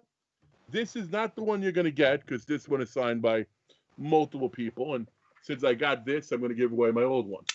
But this is the picture you're going to be getting, and this is a little bit bigger, but this is the picture you're going to be getting. Tone it back. Yeah, there you go. And it's going to be signed just by Amelia.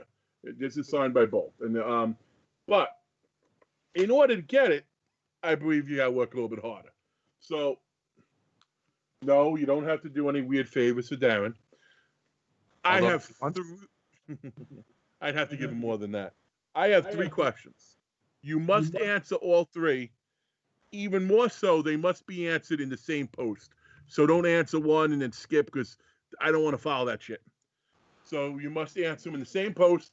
The first to answer all 3 will get that, and I will get it out to you, admittedly so, if not this week, at the latest the following week. COVID, Jersey, sorry, but it will definitely get shipped to you. I am a man of my word. Here are my 3 questions. Again, they must remember Horror Digest and Dark Mike, you cannot win. So please don't say any answers. Yes, please don't. Okay. Again, the 3 questions must all be answered in the same post, same line. And I'm not going to say a word about it until I see somebody with all 3 correct. Okay? So here we go. The first question is, how many people killed somebody in the movie? The second question is, of the survivors, give the profession of the male's parent. The kid, the male survivor, what was one of his parents do for a living? And who bought the stethoscope? But that said, on to you, Harry. Talk about what you got to talk about. All right. So, I don't know what to talk about. Do you want to start just reviewing the movie? Yes. All right. Introduce the movie. Well, let's review the movie. Well, Space Ghost, Jordan, Horror Hound 5. Didn't he pick this movie? He's not here right now. So, let's wait a minute. If you didn't watch the movie, I will tell you, I'll give you a spoiler alert.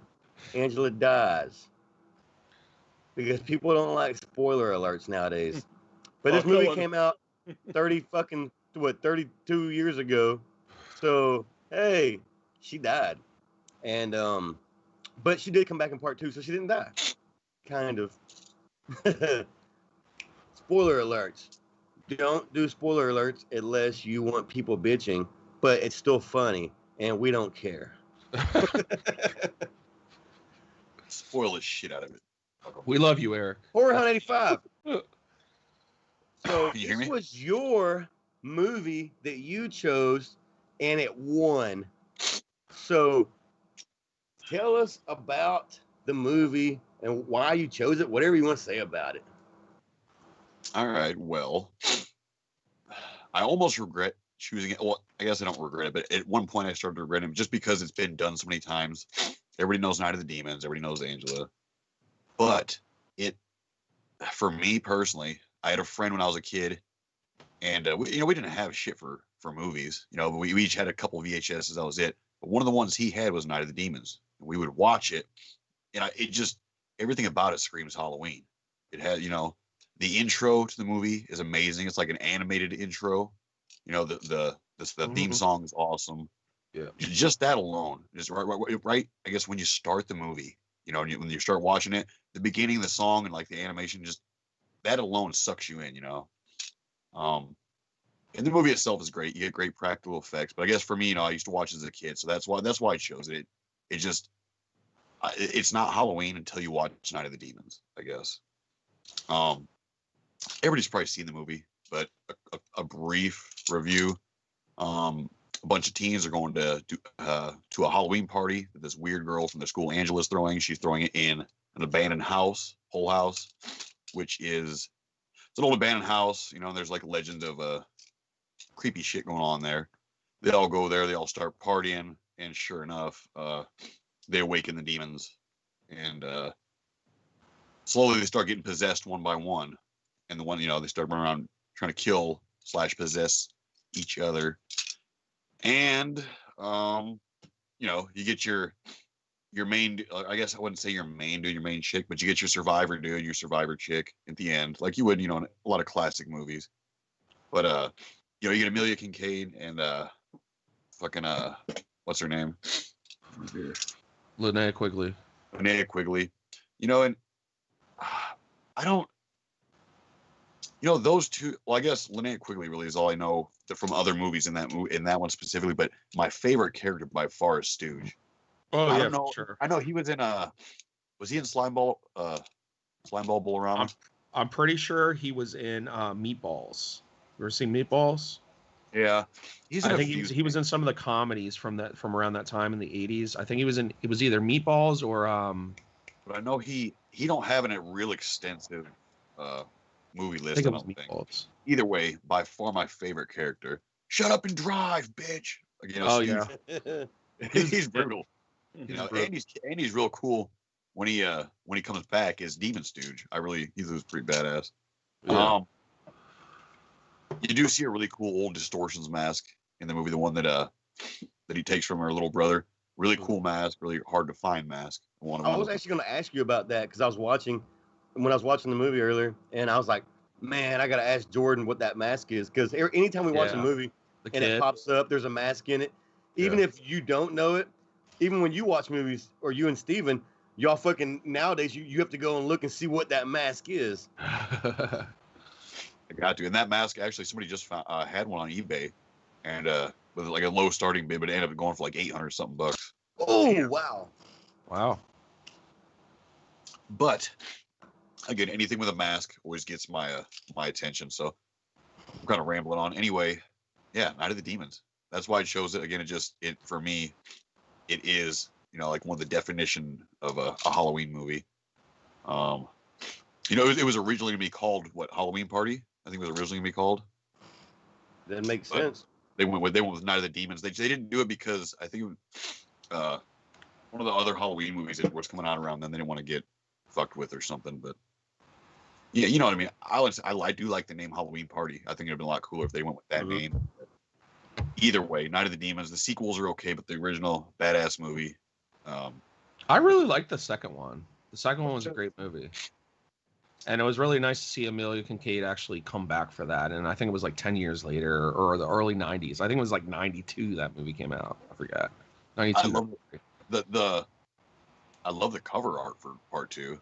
Yeah, with the skull lollipop thing. Yeah. Don't hold up to the first one. Can I talk about it next? Go ahead, Is bro. that cool? Y'all done? All done. So I'm not as big of a fan as a lot of people of this movie. So when this movie got chosen, I was like, damn, it's cool. Like, and I understand what Jordan was saying. It's like a lot of people know this movie, right? It's been talked about a lot.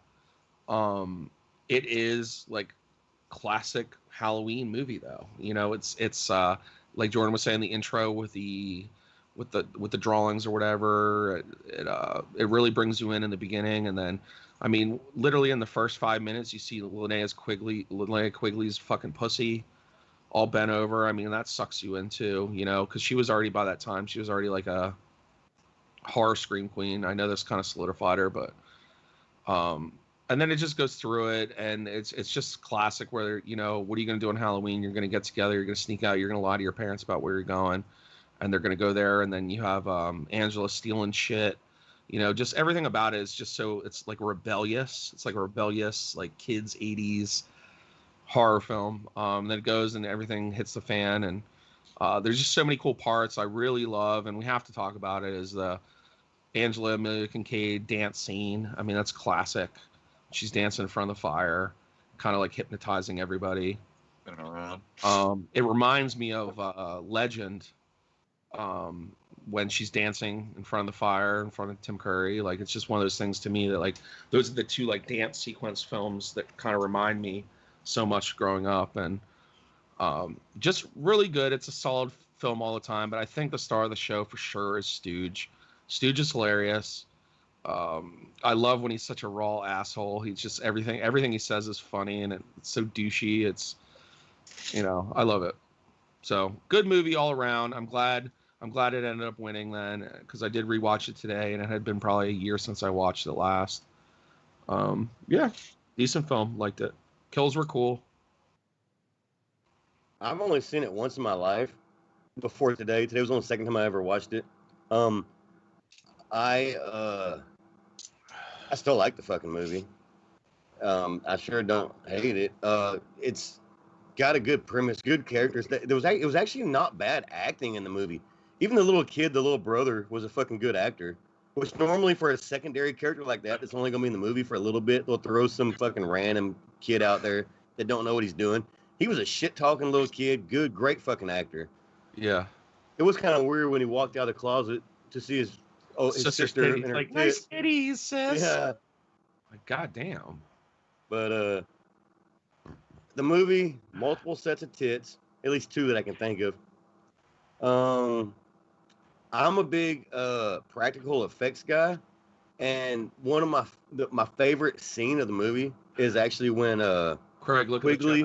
when Quig's fucking goddamn not even the lipstick in the tit, but when she grabs that dude's eyeballs and pops them out. It literally it's like it like pops and squirts out and shit. So fucking nasty and realistic looking. I mean, I don't know what it looks like when you actually gouge somebody's eyes. I'm sure it don't do that, but it fucking, that practical effect even made me, as a 37-year-old man, go be like, like, that's fucking nasty.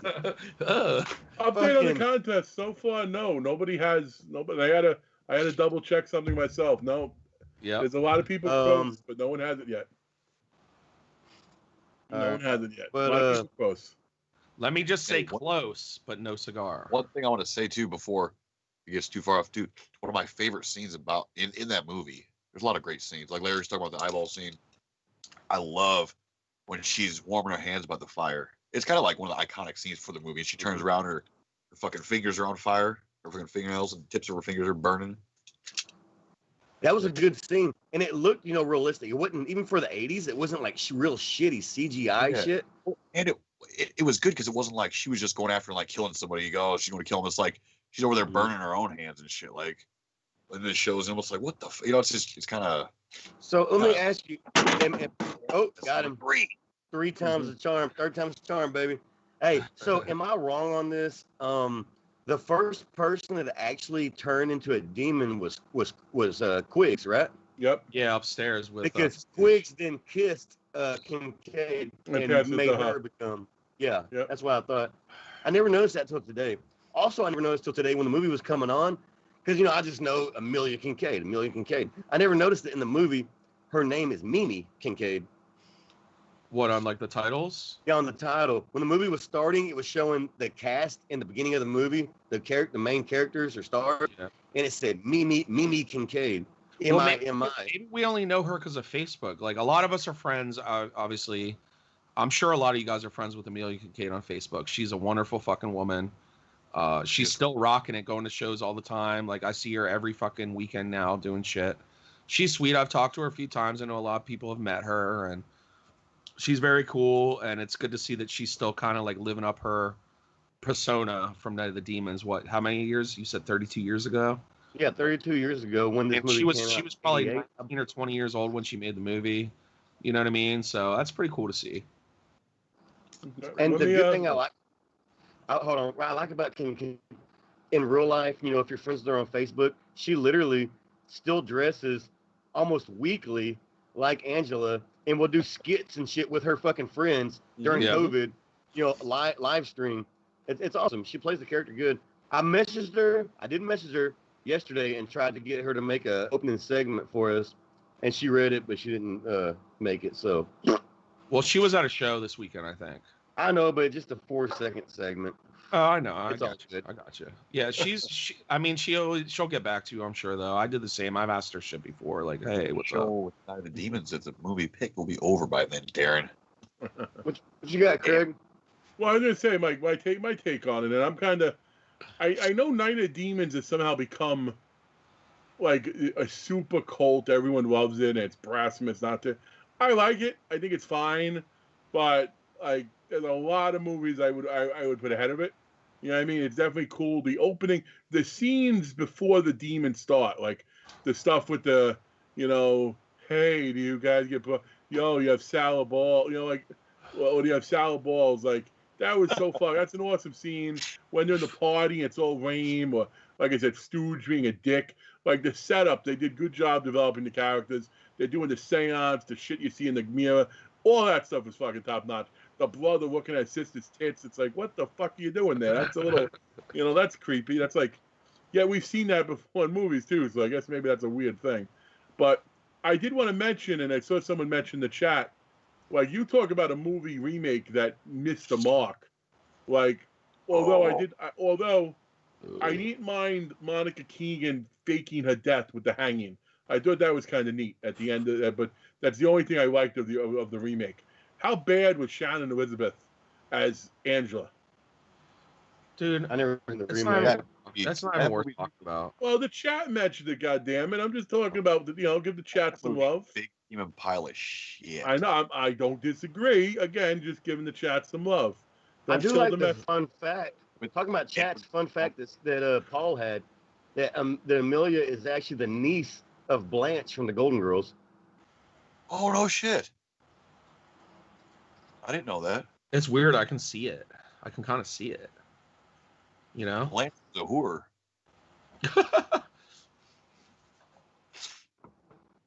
Sorry about this. Yeah. Too, guys. I never knew that. Fucking ass. I just have to say that nobody is correct in the chat so far, but you guys are close. All right. Can you guys, Larry, could you please repeat the question for the chat one more time too? I got a few people asking what the question was again. Can you ask? It's a Night of the Demons question. The first question, yeah, 3 questions. The first question was, how many killers were there in the movie? How many people in the movie killed someone?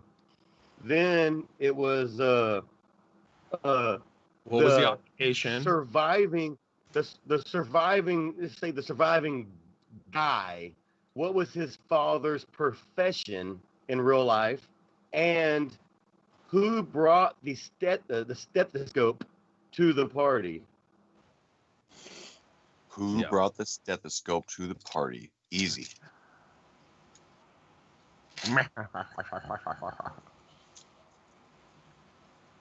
I have a question for the chat too.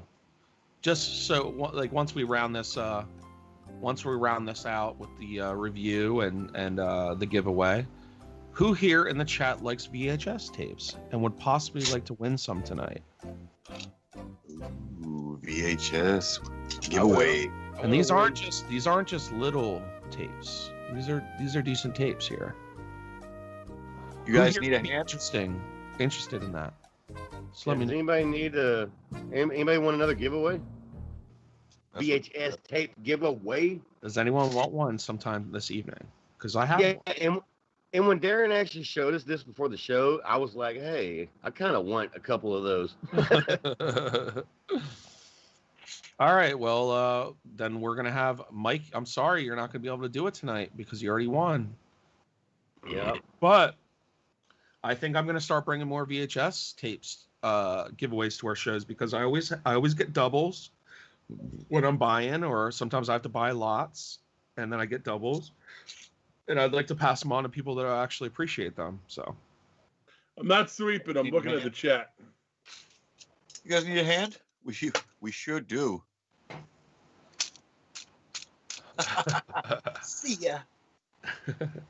No.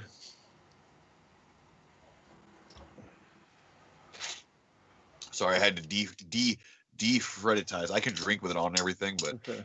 it's much easier to chug. Right. Mad Okay, Balls. I'm gonna give a hint for the question. I just And what? A hint? kind of. I don't think you give a hint on the one that they're getting wrong. Oh, what are they? Which one are they getting wrong? Here's my hint. The only question that hasn't been answered correctly is the who bought the stethoscope. Think of the costumes. Yeah. Think of the Easy. costumes. That's easiest. That's the easiest question of them. But they haven't got it right. how about rate the film while they're still doing this? They Or say Grog, his want to name talk when about the he comes film? out of the when She borrowed it from him to rinse it to the water, but she's not the one who bought it with her. and what's his name? Th- Says that's his what- name when he comes out of the coffin. He says his name. That's what we're looking for. We're looking for that. Yeah. The other answers have been answered correctly by some, not but yeah, because If I had to give you a hint, if everyone who has that's the hint. That's the hint. That's the only one. The other ones have been answered correctly by different people at different times. yeah, that's what I was gonna say. If there was a combination between a bunch of answers, the correct answer has been answered. No, it hasn't. He's the one who drops his brewski. If you mix up answers that other people have said already. No one has answered the last one right yet. Oh, really? I thought they did. Yeah. He's the guy who drops his brewski. Yes. Hold on. We have an official answer. It is Elizabeth. You may not be able to dress like her, but you get to hang an autograph of her. Oh. And in case anyone, before the argument starts, Congratulations. and everyone's like, wait a second, it was Amelia, it was Renee, it was Stooge. They killed people. Yes, but so did the wife who made him his pie with the razor blades in it. Yeah, the old lady kills her husband. Mm-hmm. Yep. And Max Because he was trying to be a dick to the kids in the neighborhood. Yeah, he was going to kill the kids in the neighborhood. I know, but who actually? That's why I said how many killers, not who actually killed. She sips Who her actually tea. killed. Happy Halloween, dear. So I do listen. Some of you killed it. I'm glad you figured out that floor part. It wasn't that. Like I said, email me your information, and it'll get out to you. I promise you. If not this week, at the latest and the other. Congratulations. The old lady. They did no. The old lady. What about the old lady in the beginning? The old lady kills the husband at the end. Yeah. The old lady wasn't. You see the old man in the beginning. Yeah, like he drops his apples and the girl tries to help him. Die at the end when he eats that pie. It is. Where'd you make this from? The apples you had? No. Were you not pissed off though when it first started? That old man's just walking down the road and they're all treating him like shit. I'm like, what bitch ass kids. Sal scares him. He says, "There ain't no fool like an old fool." Scares him with the fucking thing. But then he turns around and is a dick. I'm like, oh. But then the chick tries to help him, and he get out of here, you damn little whore. Like he's like, you whore. Hey, and he was, even if they were being mean to him, that cocksucker was gonna put razor blades and apples and give them to trick or treaters. Yeah, he got it coming to him. Yeah, he had it coming to him, dude. I like a guy like that in our neighborhood when we were growing up. I like how we called him in that Chestnut. movie, like Sal is one of those characters where at the beginning you're like, oh, this dude's a piece of shit. Like, he wasn't even invited to the party. He just like worms his way in there, steals that kid's mask, and he gives him a fucking $1. He gives him $1 and then steals his fucking $20 mask. Shut the fuck up, Darren. Damn it. So what are our ratings for this? Would you shut the fuck up? Well, hey, hold on. I was about to say something and I almost remembered. So let me think for a second. Maybe we should drink. Should we drink first? We should drink. Let me grab another beer. I just finished mine. Yeah. So, Grab another. now the demons. I'm still trying to figure out. So I'm gonna keep talk while I'm trying to figure out what I was about to say. I keep getting mesmerized by my beauty. Yeah, fuck it. Never mind. Well, hey, what I was saying, Coxer cut me off, was what I was saying about Sal. It's just a stupid thing, but he's such a prick at the beginning. But towards the before he gets demonized and dies, you start liking him a little more because he survives a little longer than the other people that die. He's not the end guy, but towards the end of the movie before he dies, you start to actually kind of like the guy. He's not trying to help people. He's trying to save her. But at the beginning, he's a real piece of shit. You know, it's cool how he kind of his likability grows. That's what I was saying. The part that surprised me was in the middle when the chick's, the dude's trying to fuck her, and then he starts talking about Sal, and you find out that she actually has fucked Sal before. And I was like, oh, well, I didn't think this good girl. What? Just dated. He assumed she fucked him, and that's why he thought. But she couldn't. Yeah. She didn't say no. She didn't say no, but she wasn't going to say yes. Yeah. That sounds like Darren's mantra. The thing about Sal is, like I said, beginning, you think he's a total piece of shit, but really, he actually is only there because he really is like in love with her and fucking just trying to make her like he's obsessed with her and really likes her. But that's his personality. He's like apparently this piece of shit fucking guy, so he has to. It's like John Travolta in Grease. He has to keep on with his personality around other people. Even though in real life he really wants to be with the girl. You know what the worst? You know what the worst in that movie, real quick? Like Helen, they didn't even show a kill. The body just like falls out. And she's there. She doesn't even deserve like a cool death. She got shellied from like Friday the 13th Part 3. All right, Big Chug. Big Chug. Nostravia, folks. Nostravia. Happy Halloween.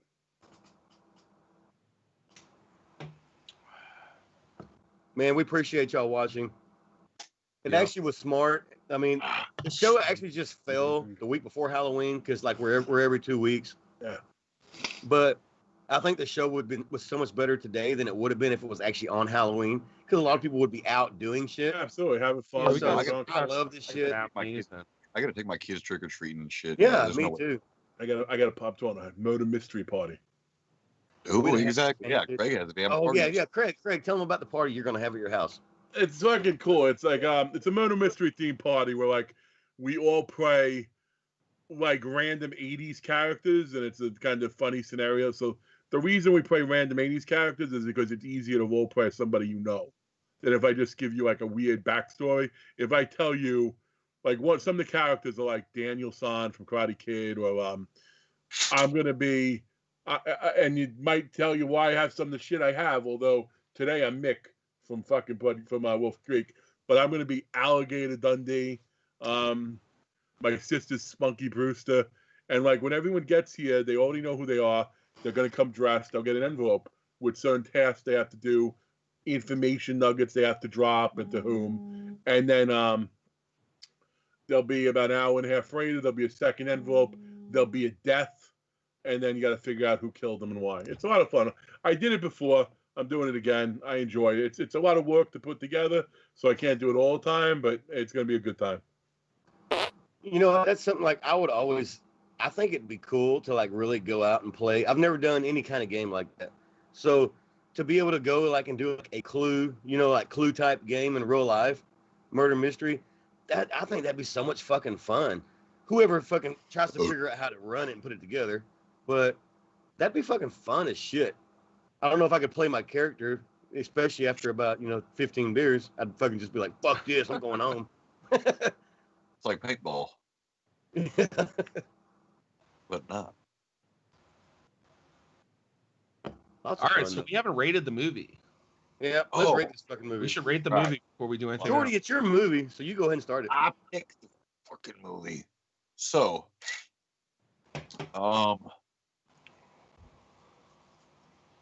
You know, and I try to look at it as a movie standpoint, like as a film itself, like as every aspect as a film, but my love for that damn movie and my childhood memories of that movie and all that shit combined, I gotta give it a 9. Got to. I'd probably give it a 10. I'd probably give it a 10 plus, but I don't want to be that guy who just 10, 10, 10. But I mean, I can watch that movie multiple times a year and I'm never like bored with it. I love it that much. You know what I mean? It's like, I got to give it a high rate. But again, a lot of my, I know goddamn Siskel and Ebert, but a lot of my love for it as a child fucking brings that, you know, that rating up too. Yeah, no, okay, so let me go. Like I said, I have never watched this. I've watched it once in my life, and that was probably about 5 years ago. It was the first time I ever watched this movie. I'd always seen it. But to me, I'm not big onto like possession, ghost movies and shit. So I always just thought that's what it was about, like this demon movie. And then you watch it, it's actually just this badass Halloween party fucking movie. So when the first time I saw it, I'm like, oh shit, this movie's fucking pretty good. Plus, you add some boobs in there and some fucking badass characters. Like Stooge is fucking, even though people hate him, yeah, he's a piece of shit, but he makes for an awesome fucking character in a movie. Dude, Stooge is one of us. Dude, Stooge hang out with us tonight, it'd be like one of us, dude. That's the funny thing. That's why I like Stooge. The first time I watched the movie, I was like, holy shit, it's a fucking good movie. I didn't fucking expect it. And then today I watched it for only the second time ever. I've seen part 2, I've never seen part 3. But I watched it for the second time ever, and then I caught a lot more shit, and because you're actually watching it now, getting different shit you didn't see, multiple times when you watch shit, you find out more stuff. I love the movie too. It's a fucking amazing movie. I don't know why, for me though, this still doesn't feel like a Halloween movie, even though the entire movie's fucking Halloween. But it's weird shit. For you. Yeah. No. I love the fucking movie. It just, for me, it doesn't seem like a Halloween movie. I guess because there's no like trick or treating and shit. It's just like a costume party movie. Yeah, but you get kids out trick or treating when they're walking to the sidewalk. Yeah, at the beginning of the movie, yes. And he has a jack-o'-lantern on the top of his car. I got you. This movie's a total fucking 8.5 for me. I love the movie, which is high for me. So it's 8.5. We got a 9. We got an 8.5. What did you give it, Dan? So, like I said, I'm not a diehard for this movie, right? I'm kind of like Larry, and I'm a little bit like Jordan, where I do remember seeing it as a kid, and I didn't understand it so much because I think I saw it pretty young as a kid. Like I think I was like 12 when I first saw it, and then I didn't watch it again seriously until I was an adult. Unlike Jordan, where he says he can watch it and he can watch it when it's on any time, this is a once-a-year movie for me. It's a once a year. I'll watch it once a year with a lot of other things. And I think for those reasons, it's a solid film all the way through from start to finish. It's a solid 8. I would give it a solid 8. It's a good movie. I like it. I watch it every year around this time for Halloween. And that's it. That's pretty much what I could say. 8's a good rate. Here's what people surprised by how high Larry rated it. Here's where you guys are gonna hate on me a little bit. But not really. Like already. I do agree. I know. Just because I'm so pretty. I do agree though with Darren said. So this is one of those things where you can have multiple thoughts, and it is a Halloween staple. It is something that it's one of those movies. Halloween, you're gonna watch Halloween. You're gonna watch that. You're gonna watch. Not that little fucking kid in the sack that fucked that movie. You got your selection. I personally watch, I personally watch Demons too, even though it's not a Halloween thing. I think of it. I put them two together. I did see all 3 of them. I liked all 3 of them. Which one had the nun? Was the nun 3 or 2? I'm pretty sure there was 4. Or what? The nun. Which one had the nun? The ninjutsu nun. Well, that wasn't the second one. That was 3 then. Okay. See, I liked all of them. I liked how the campiness was. It was a fun series, so I give them that. All 3 exist well. I'd love them to do a nice box set, Blu-ray releases of all 3. I did get the fancy release from Shout Factory, the Steelbook, but I'd like, do all 3. Rating wise though, I try to put everything in context with my other movies, and I don't know this. Like I said, I give it a 7, which I think is a really good rating, but I can't go higher than a 7. I thought you were gonna go at least 8. No, I give it a 7. I can't go higher because I think of the movies I would give an 8. I'd give Demons an 8. I didn't give me Demons an 8.5. I'll give Night of Demons, definitely a solid 7. It's a good movie. I have it. I like it. I obviously have memorabilia from the cast. I'm a fan. Hey, I respect that. You guys right now in the chat, all 25 of you, post up what you rate this movie so we can read it through then in a minute. Yeah, and I want to know what Kane thinks. Yeah. Kane, just hold up your fingers and show us what rating would you give this. You have 10 fingers. It's 1 through 10. You can do it.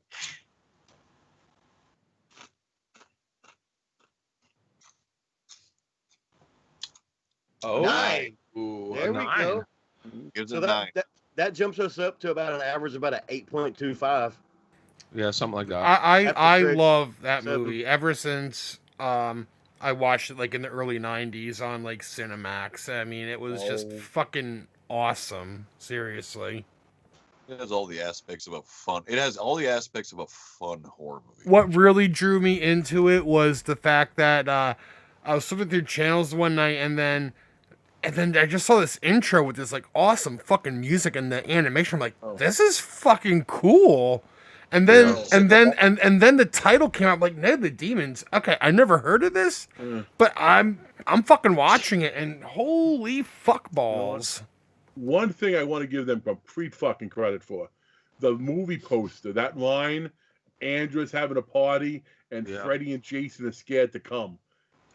Yeah, that is we can't awesome. deny that the art for that movie was fantastic. That is phenomenal. And it still translates today. And that's one of the most I would say iconic covers, right? Rather than a Friday the 13th or some of these other things. When you see Angela, you know what that movie is. Just that line, Freddy and Jason having a party. And I'm going to tell you why, real quick, my 7, because I'll be honest with you, I don't think I saw it. I don't remember seeing it when I was young. Like, I don't know when I first saw it. Like, I've seen it, we're in 2000 now, so I've seen it, probably maybe my 20s or 18. I think if I saw it when it actually came out, I'd probably hold an even greater place. Sort of like the way I hold Nightmare on Elm Street. I fucking love you fucking come at Freddy, we're fighting. But that's because how much I was into it when I was younger. So I think the stuff that you solidify for your youth, you're always going to see bigger.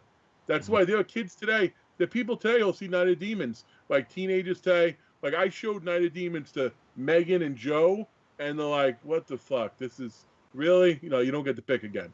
If you see stuff today and you haven't seen it, different strokes. But that's the thing with people like us that have lived our whole lives into this genre. It's like we mask our blinders on with this movie compared to other things we've seen, especially within the time, like the year, right? No, but also at the same time, I remember when I was a kid, I watched it again the first time.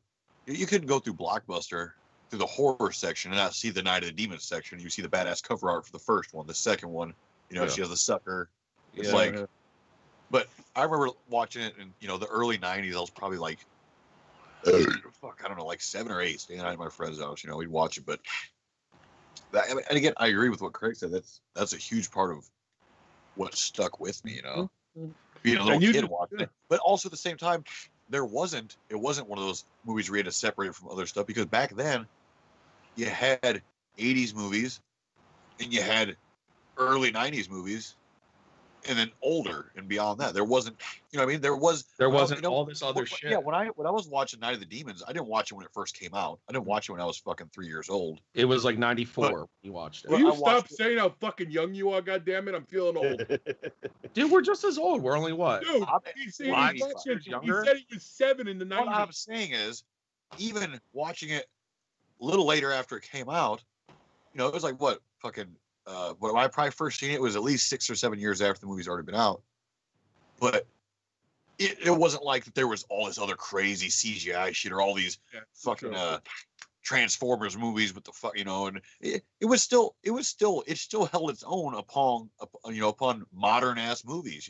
I think it was back when like Jurassic Park blew people's fucking mind. I remember seeing Jurassic Park and it was like, holy shit. that was one of the craziest the best, whatever the fuck, effects that there ever was, I don't know where I'm going with this. Well, what we have is we have quite a spread. We have quite a spread in the chat though. Slasher Junkie is a 10 for 10. Ooh, Slasher Junkie. Our buddy right there. Paul, another horrorholic. Paul So it'd be loves interesting if fucking Night of Paul Demons. is here tonight. Paul has went to conventions and fucking gotten damn near every autograph he could on his Night of the Demons fucking one sheet. Yeah. Paul loves Night of the Demons. Paul loves never even seen that fucking movie. Far From Normal Laura gives it a 10. Josh Neer gives it an 8. Dougie Fresh, what's up, brother? Gives it a 7.5. Elizabeth gives it an 8. Morbid Ale gives it an 8. Mrs. Manson 420 gives it a 7.5. Bree gives it an 8. My girl Bree. Last Pharaoh gives it a 10. And that's all we have so far.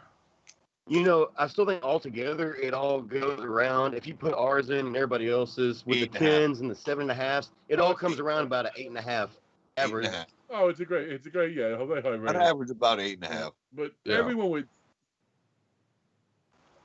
Yeah. Well, Where's the VHS giveaway? Y'all want a VHS giveaway? They said they did. Well, the guy who you guys want a VHS giveaway? Let's try to get us to 30 likes.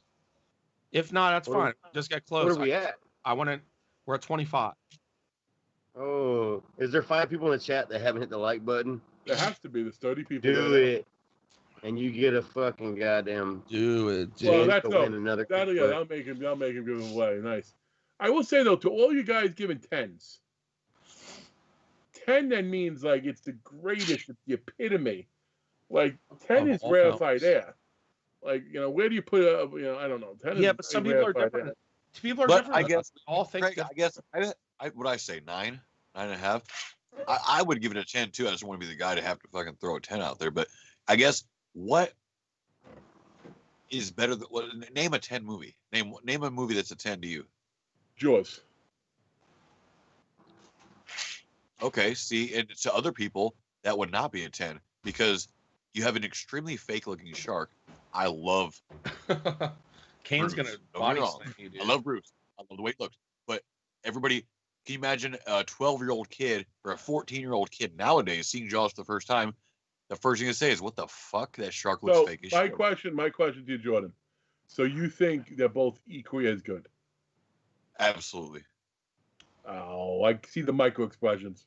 I love Jaws. As soon as it Jaws, you start to crack a little bit. I love Jaws, but Jaws is again. By the way, I'm gonna give you another one of my 10s. Night of the Creeps. You know what's great about Jaws is Jaws isn't strictly a horror movie. Jaws kind of takes on a bunch of different movies. It's a horror movie.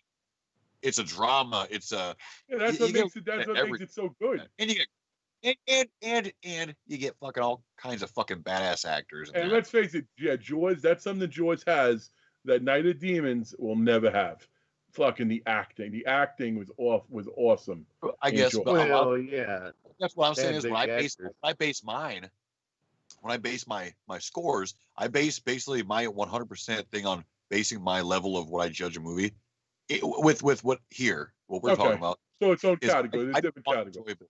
It's purely enjoyability. I don't look at acting and then and then special effects. I don't look at all those things. I look at enjoyability. How fun is it to watch? How much do you enjoy watching it? And that's what I. Yeah. Okay. Well, I got two.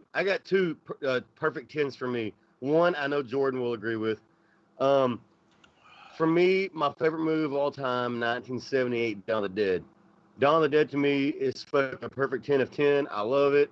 Fucking just the whole, even being a kid, when I first watched as a kid, being 5 years old, just the whole mall scene and just thinking like, holy shit, if you're in a zombie apocalypse, where would you want to be? In the fucking mall, just fucking having fun. That movie, fucking, I love it. It's a perfect 10 for me. And the other one is Return of the Living Dead. I love that fucking movie. I thought you would say TCM. No, he loves zombies. I don't think TCM is a 10 for me. Zombies. It's a movie I love, but I don't think it's a perfect 10. Because you can literally tell when you watch TCM that, it was, pretty much a film project. I mean, it wasn't very good acting. It wasn't the greatest fucking camera angles and shit. It wasn't the greatest everything. The ending with just the truck driver pulling up, and which he was a horrible fucking actor, fucking Ed Gwynn. I mean, I know he wasn't an actor. He was pretty much a guy that was a truck driver down the street, probably. But yeah, a lot of people at TCM though would look at the fact that look at how much money they had for the movie. Wasn't much. Look at how long they took to film it. Wasn't very long. And they would take all of those into account. It's like you had this budget, you had this much time, you had these actors who weren't anybody, blah blah blah, and they pulled off like one of the scariest movies of all time. I think a lot of people would judge it for 10 is based on that. I'm with Jordan on that, and as when I give a high rating here and there, like I do factor in, but like I made no secret about it. I mentioned a bunch how much I fucking love Killer Pinata. That had a $3,000 budget, so for me that's a 10 with $3,000 budget. But I would never put it as a 10. It's not Jaws. It's not fucking Night of the Creeps. It's not Nightmare on Elm Street 1. But I hear you. I think you won me over. I guess there's that thing too. You can tell, hey, there's this movie, which is great acting, great special effects, great story, everything's put together perfectly. And there's this movie, which is sloppy, shitty effects, and stupid. Which is the better movie? Which was, obviously this one. But you can still rate them 10s. No, you're right. You won me over. You won me over. Go by enjoyability. If you go by how much you like the movie for whatever reason it is, or how much you enjoy it, maybe it makes you laugh, maybe you like the idea of it, maybe it's something that you touches home when you saw it as a kid, you could still rate this piece of shit movie and this high class movie the same rating if you go off of enjoyability. You know what I think there is though? Different for different reasons. Because I mean, if you took the scale like down to that, you could have it, but you could have like 1,000 different. You know what I mean? You could break it down. You know what is? I think there's pressure on us. I feel pressure sometimes from my friends because my friends aren't the horror folks. They know I am though. So I feel sometimes when you're a horror fan, and even my students find out I like horror. I'm like, oh, give me a movie, give me a movie. Like I feel there's a pressure on you to like give a movie that. Okay, if you're not a horror fan, we still like it. But you can tell. You can tell the kid in the class. Because I like movies to scream. Like I like movies like freaking. Listen, Night of Something Strange. That opens up with necrophilia. Fucking fun ass movie. Hey, I'll tell you. Talking about that, yesterday or 2 days ago, I go in my fucking local grocery store next door, and I walk in. And the guy bagging my groceries, he goes, "Give me a good horror movie to watch." And I was like, "Well, what do you mean?" He goes, "I want something." He goes, "I'm not scared of nothing. Nothing makes me, like cringe." He goes, "I want something. Give me something to watch that will either scare me or make me like want to throw up and make me sick." And I'm like, Go watch a Serbian film. Oh, don't do that to the guy. I said, you think you're a badass? Go watch a Serbian film and tell me that you fucking guys weren't sick. You should have told him. You should have told him get on YouTube and go to Horror and Me. Yeah. Yeah. Oh all right. God. So you guys know me so well. So just like Larry, I have just off the top of my head 2 10s. One here to go. One you guys won't get, but the other one, what is one of my 10? Evil Dead. Labyrinth. No, it has to be horror. I'm not in the Labyrinth. So no, he's not as big a thing as other people are. Evil Dead. Evil Dead is one of your big ones. Fly by night. No. Well, Evil Dead 2? Evil Dead 2 was a perfect 10 for me. All day. The Century Evil Dead 1 extended. Yeah, but I mean, Evil Dead. I'm talking a movie, like you can argue that, right? And my next one is Lucio Fulci's House by the Cemetery. It's a really a 10. Holy, hey, absolute 10. I like Fulci films. I love that movie so much. I like Fulci films as much as anybody else, but there is no film that's a 10. No, that's not even a quote. To me, that's not. To me, the Dr. Freudstein at the end brings it up, makes it salvageable. But wow. I like it for what they are, but there's no. Yeah. You know what? There's no Fulci film that I would ever consider a 10. You know what? I got a question. That movie in particular is a 10 because it's so weird. It's so weird at the top. Like a lot of Dario Argento films and Lucio Fulci films are super weird, the Italian shit.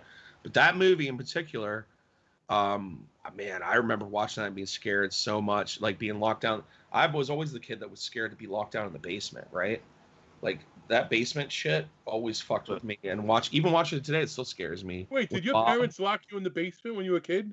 No, Is that what but you just said? but we grew up in a house that had a scary ass basement. And Did I you remember me and my brother we would make bets, dude. To like go down, we forgot like our fucking Game Boy downstairs or something, and the lights were off, and I used to be like, I'll give you $5 if you go down there and get the Game Boy, you know, like shit like that, like because of stuff like that, you know. It's crazy. I got a question for you guys, and I think you'll like it, and it's for the chat too. What is a movie? I won't necessarily say 10 because that's tough. What is a movie that you love, that you're a really big fan of, that you think most people probably would feel as shit? Or would not agree with you? A movie. Are you talking about guilty pleasure?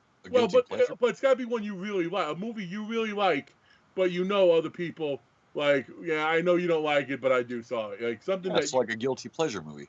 Okay. Prometheus. There you go. I've never seen it, but hate Prometheus. They talk shit on it, or Alien Resurrection, but those are so near and dear to my heart. I love them. Those are 10s for me. Good. You know what? Excellent choices. I agree. They do. They're not 10s to me, so that's a good choice. Mm-hmm. What about you, Larry or Jordan? I gotta think. Oh, Larry was just looking at DVDs, right? I'm just looking around like, what the fuck? Because that's an off the wall question. That's like me just I asked Grog to fucking come up with a question for me off the top of his head. Hey, wasn't that Jordan? Jordan? Yeah, I really like Boggy Creek. I don't know. I feel like a lot of people don't like Boggy Creek because it's almost like a documentary slash. It's too old. It almost reminds me of like America's Most Wanted back in the day. Yeah. Or Unsolved Mysteries. How they kind of like. It's too old for a documentary style film. It's too 70s. But it's, you know what I mean? I guess I've always kind of like, I don't know. I know Boggy Creek kind of has a following, but I feel like a lot of people don't care to watch it. Mm-hmm.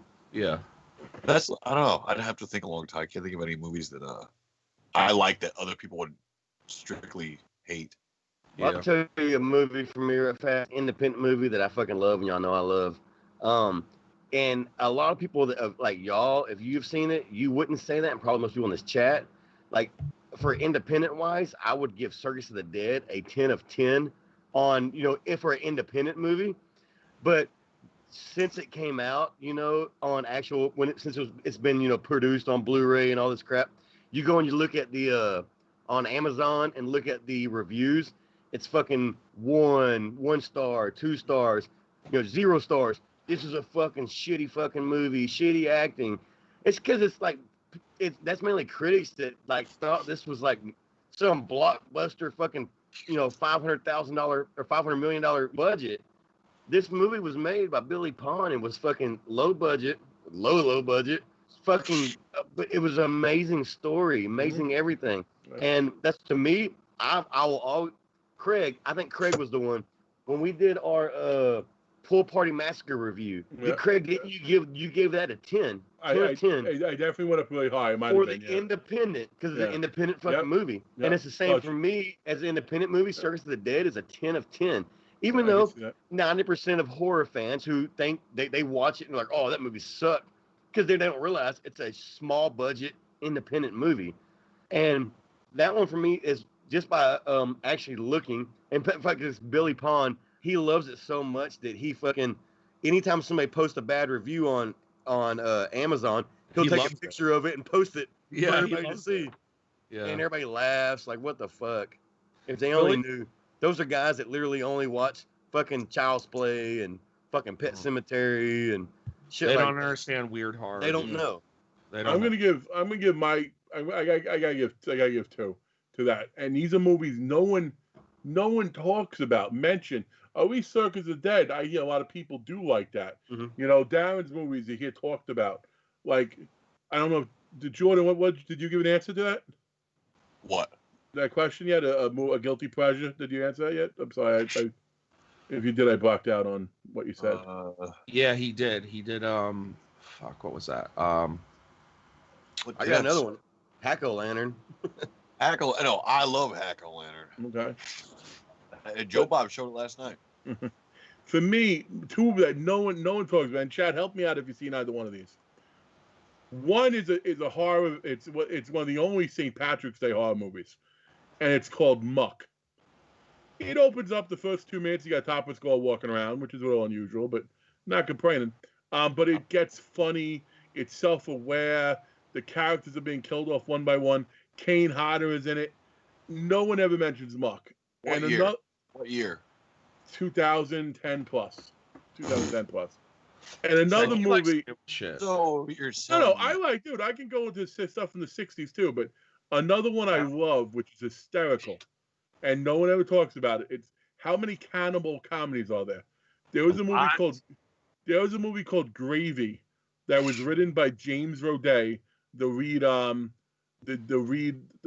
actor in the movie in the series Psych, comedy actor. This movie has so many cameos. It's so well done. There's one scene where the main character's going down this gall to get the key to handcuffs, and one of the villains is like, "Hey, do what you got to do, right? You know, smoke him if you got him." Something like that. It's a bomber's playing, a guy's running with an axe. If you've never seen Gravy, watch it. It is Gravy is good. I agree with. You saw that shit? It is so worth watching. You say good gravy? Gravy, just called Gravy. So much fun. You will have it is the epitome, and that's Charles Day or what's his name? Charlie Day. Charlie Day.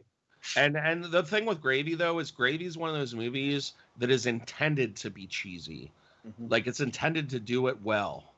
Just like what's the one with Michael St. Michael? Oh my God, Greasy Strangler. Greasy Strangler, shit like that. Like it was intended to be that way, but be a standard within the genre. You know what I mean? It's amazing. You know what a guilty pleasure movie for me is? Anaconda. I love that. Like a lot of I like Anaconda. I love the second one too. Even As better. a horror fan, most people would bash it. I like Anaconda. It was good. Dude, John Voight's a I fucking... take it back. It's not Charlie Day. It's Michael Weston. I'm sorry about that. Not Charlie Day. How do you get those two confused? Damn it. Charlie Day. Oh, yeah, lawyered me there. You know, they got some similarities in their face structure. Or shit. Do you even know who Michael Weston is? All right. They got some similarities. What is the movie you would rate like a 1 or a 2? That looks like Steven. Is that Steven? That looked like Steven for a second, dude. A little bit. Oh, I don't know. If there's a movie I'd rate a 1, I probably wouldn't finish watching it. And I'm picking movies that I think, that other people do actually like. But for me, and it's not just like, oh, this movie's no good, I like them. Literally, just the epitome of a pile of shit. Like I'd rather fucking stare at a wall than watch the movie. Any of the NATO movies, Sharknado 1, 2, 3, Shark. Anything NATO. Sharknado or NATO. To be fair, it is a bad acting, CGI filled. If you're gonna do a cheap movie, garbage. Effects at least, dude. Those movies, in my opinion, it's not just like, well, I'm gonna judge them. These movies aren't good. I'm talking about say I'll get fucking toked up and sit back, just try to watch something funny and stupid and try to enjoy it. Still can't fucking enjoy it. Those movies are fucking garbage. I give you Sharknado 1 though. I've shit things that taste better. Than I'd rather watch Evil Bong movies with EB and watch that. Evil Bong's not bad. I can watch Evil Bong. I'm not saying it's bad, but I'd rather watch movies like that. There's only one movie in my life that it literally took me. It's barely an hour movie, and it took me fucking weeks to finish it. Because I could not fucking watch it. It was so fucking bad. And that is Clownado. That movie sucked fucking balls. I give it a 0 out of 10. Sorry, Mr. Meat Hook. I know it's his favorite movie. Sorry about Sheets. Your movie sucks. I don't suck dick. I fucking goddamn tell the truth about movies. Whether I'm friends with the guys or not, your movie sucks, you're going to get the real fucking answer. That's right. You know what's better than Clownado? Zombie Tidal Wave is better than Clownado, and Zombie Tidal Wave is a framing toad. Okay, I'm doing a giveaway. Hold on, right? Somebody said Wolf Cop. Dude, Wolf Cop is fucking amazing. I love Wolf Cop. And Wolf Cop. Well, maybe he meant he likes it though. He thinks. No. people I don't. just saw it popped up. Yeah. No. Elizabeth said that she liked Zombievers and Wolf Cop. Yeah, I know. I love Zombievers. I love Zombievers too, but I love Wolf Cop fucking way more. Wolf Cop's awesome. Zombievers is watch Zombie. I don't love Zombie. I can watch it. Zombievers, the lines like, "Why do you down on me more? Because it smells." Like, there's so many funny lines in that goddamn movie. Another one right fast, dude. Craig, did you ever watch I don't know if you got that horror pack, Strange Brew? Wait. Strange Brew. It came in a horror pack probably about 3 months ago. Oh no, you said that. I'm thinking of the Canadians. Fucking Wolfcock. I was thinking of the Canadians. No, I didn't watch. Strange Brew was a pretty good movie. It was about fucking these dudes, like pretty much just like us. They're making their homemade beer, like Grog, and they're going to deliver it to their local stores that purchased it. And on the way to deliver their beer, they accidentally run over a black cat. And so, being nice, they even stopped, picked up the dead cat, and it had a collar on it. So they brought it to the fucking house and said, "Sorry, we ran over your cat." Come to find out, it was an actual black cat at a witch's fucking coven, and they got mad, and so the witch cursed their fucking beer. So everybody that drank the beer, fucking became fucking every kind of random zombie, killer, dead guy, fucking werewolf in the world. It was a cheesy ass, low budget movie, but it was fucking good. It was funny. I like that movie. Yeah, I'm looking forward. I'm looking forward to watching that. I wish I'd have picked. Huh? I have a question real quick, guys. We're over our 2-hour limit. Are we keep going? Or Yeah. We're 17 minutes over. We're still talking. What do you think? I know. I'm just saying, like, do you want to keep going with this? This is the Halloween Spectacular. Okay. I'm just saying. I guess we should be asking Grog, how much longer do you want to go? We're all down to keep going. What are you feeling? Another 20 minutes? All right. Y'all guys for 15 more minutes. But what I was saying is, what I should have picked. Again, I fucking don't think on the spot. But I should have picked the Midnight Hour. It might not have won, but goddamn, what a good movie. Well, I picked Ernest Scared Stupid. I thought that was gonna win. It didn't though. I love that movie too. I picked Haunt. My movie got 0 votes. 0 votes. What was it? I picked Trick. I'm surprised with that because that's got 0 votes. You actually posted. I didn't think you posted Trick. I thought you posted something else. Because the thing is, in our group, once people start voting, it fucking just kind of the last fucking vote just kind of gets left behind, and people have to click to expand to see it. So once you're behind and you're not in the top 3, you're pretty much fucked. Oh, I knew Once Night of Demons was in there. Nothing else was winning. But Haunt and Trick, as far as new movies go, watch both if you hadn't. Haunt is a better movie, but Trick has the better ending. Trick has way more twists. Trick has the better, is more nuanced. Haunt's the better movie, but Trick is more nuanced. Oh yeah. It's funny. It's like voting for presidents. No fucking New Hampshire shit, goddammit. It doesn't matter. Whatever the top 2 highest ones are, that everybody's going to vote for. That's why I feel like what do you guys in the chat think? Because we've been talking about this for a while, and I'd be interested to see now that we have you. Do you guys want us to pick things that are all of us have an obscure pick? Or do you like the fact that some of us have obscure, they may win, and some of us have more mainstreamy type of things? We really want to know. We want to know what you guys want us to talk about because... Yeah, you guys want us to pick movies you guys have seen before, to learn about, or do you want to pick movies that you guys know? In my opinion, the whole point of the show is to experience something new together or something that maybe not everybody has seen before. Mm-hmm. Sometimes it's harder to find, but we'll make sure if there's a movie you pick, there's a way for you guys to watch it that will be advertised. Like we'll say, you can find this on YouTube and watch this movie. Yeah, YouTube, or you can find this Amazon. On Tubi, or you can find this on Crackle, like something like that. Right.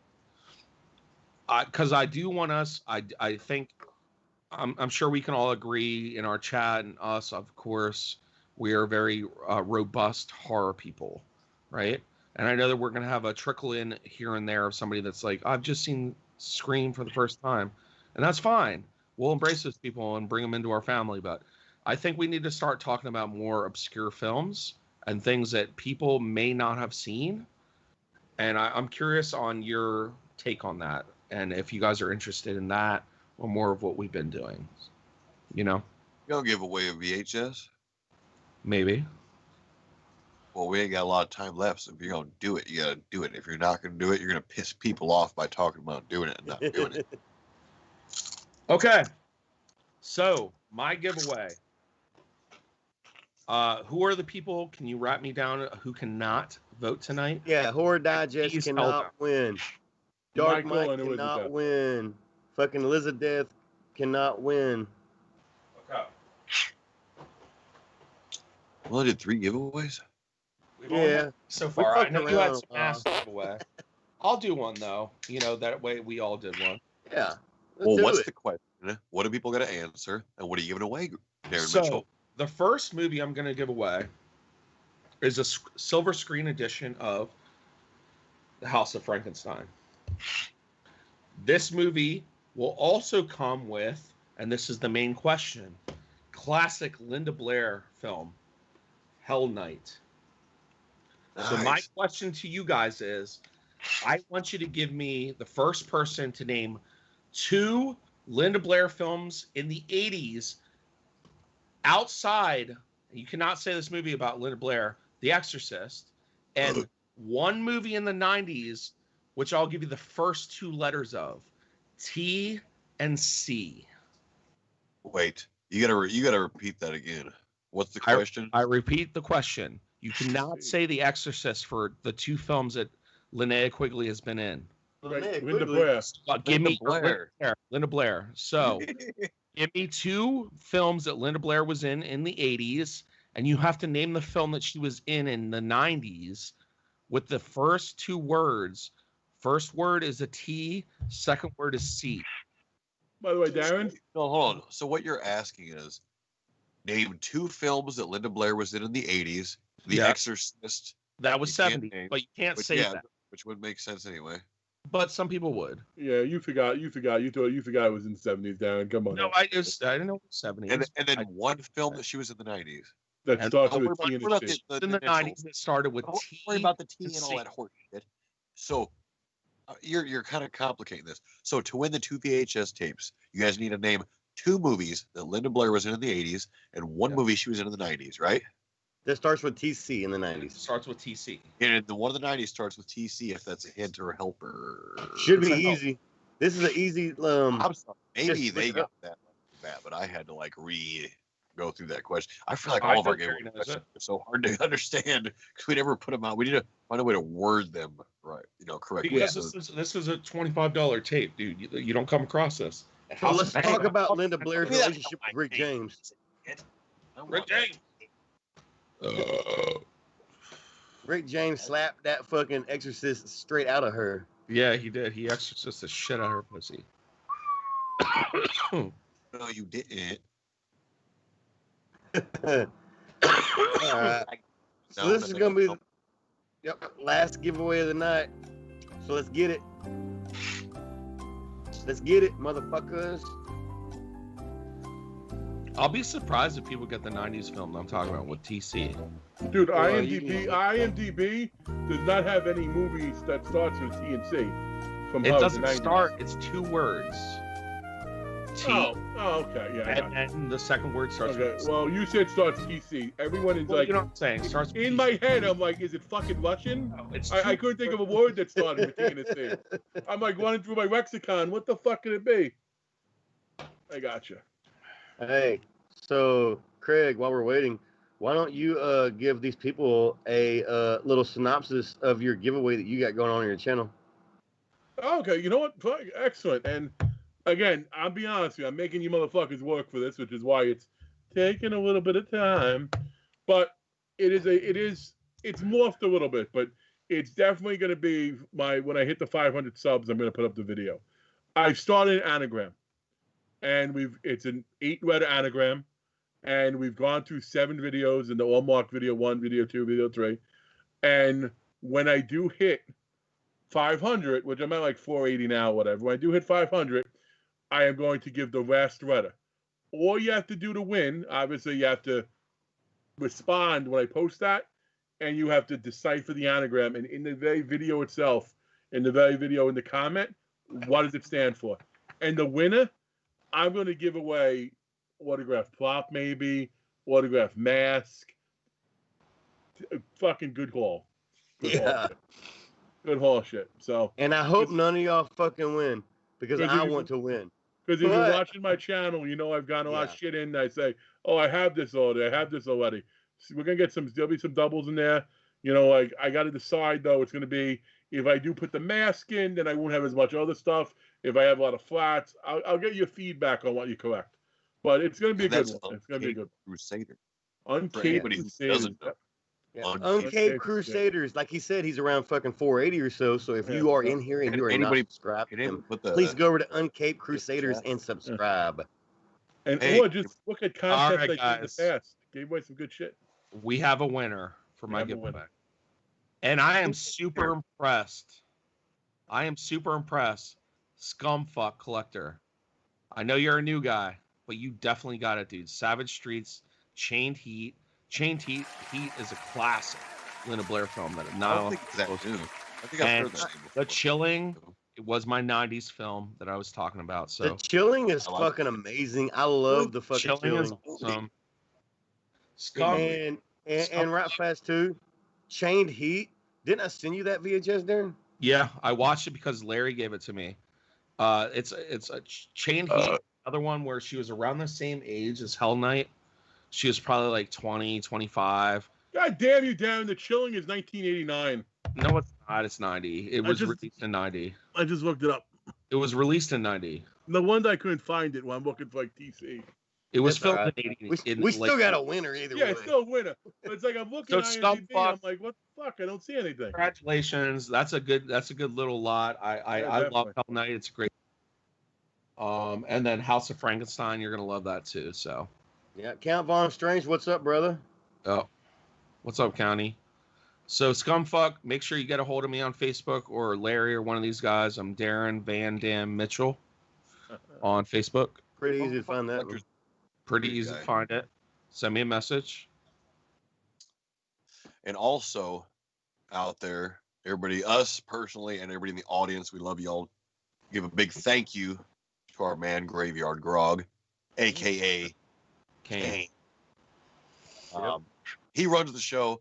You might just think he's sitting there hanging out, bullshitting with us, not saying much, but he's actually he's doing a lot of shit. He's doing a lot of fucking tech shit. He takes a lot of time out of his day to edit shit for us, and a lot of time out of his, out of his life to do the shows and just fucking sit here and listen to our stupid asses talk about dumb shit and ramble on. And he's always keeping the show, on point. If it wasn't for him, we'd have a lot less quality of a show. And Fuck you! so thanks again, buddy, for always doing what you do. I know you And don't. he's the only Would guy. you shut He's the the fuck only up? horrorholic that can say he's been on every fucking episode. Sure. And always will be.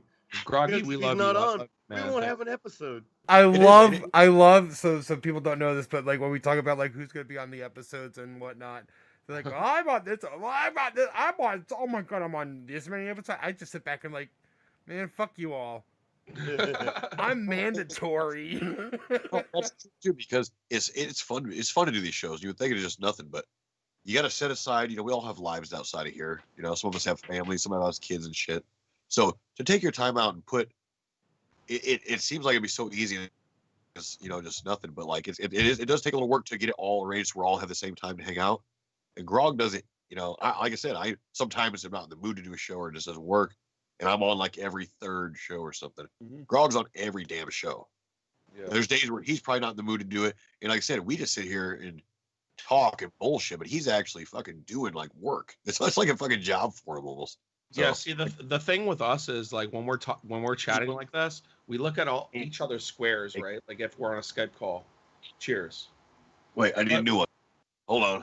But what Grog's doing in the background is he's transposing scenes and he's adding little things to the show that we actually don't see during the show.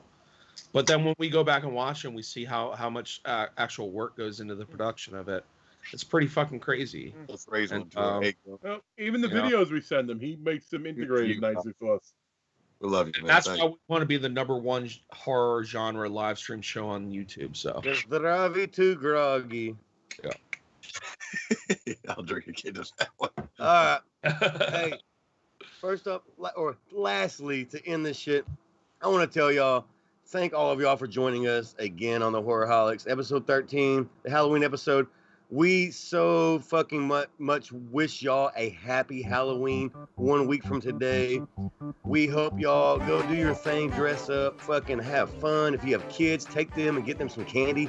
Give them a fucking year to remember if you are trick-or-treating, because this will be the year that people are always going to remember, unless this is how it is the rest of our lives. But always remember the year that you're wearing fucking masks with a mask over the mask. Full moon. We got a full moon this year, and daylight saving time. Daylight saving time is on Halloween night. Exactly. Yep. And it's Crazy. It's interesting. But So we hey, want to say, be safe, guys. I like Larry and Freddie said. if Be you safe fucking, tonight. If you have kids, try to do something indoors with them. You know, if I had kids, I fuck with my dogs and I dress them up in costumes and do stupid shit. But that's just because that's what me and Beth do. But if It's you different. fuck with them in the house for Halloween, because remember when we were kids, that was the shit that made us remember everything. So have Let's- a happy have a- Halloween, happy All Hallows, happy All Hallows Eve, happy everything. Yeah. We love y'all. Until next time, which is 2 weeks away, be there. We love y'all. Thanks. Mr. Ravi. Nostravio. Kane, go ahead and fucking goddamn cast us out. Roll them credits. Full of that What? beautiful beam footage.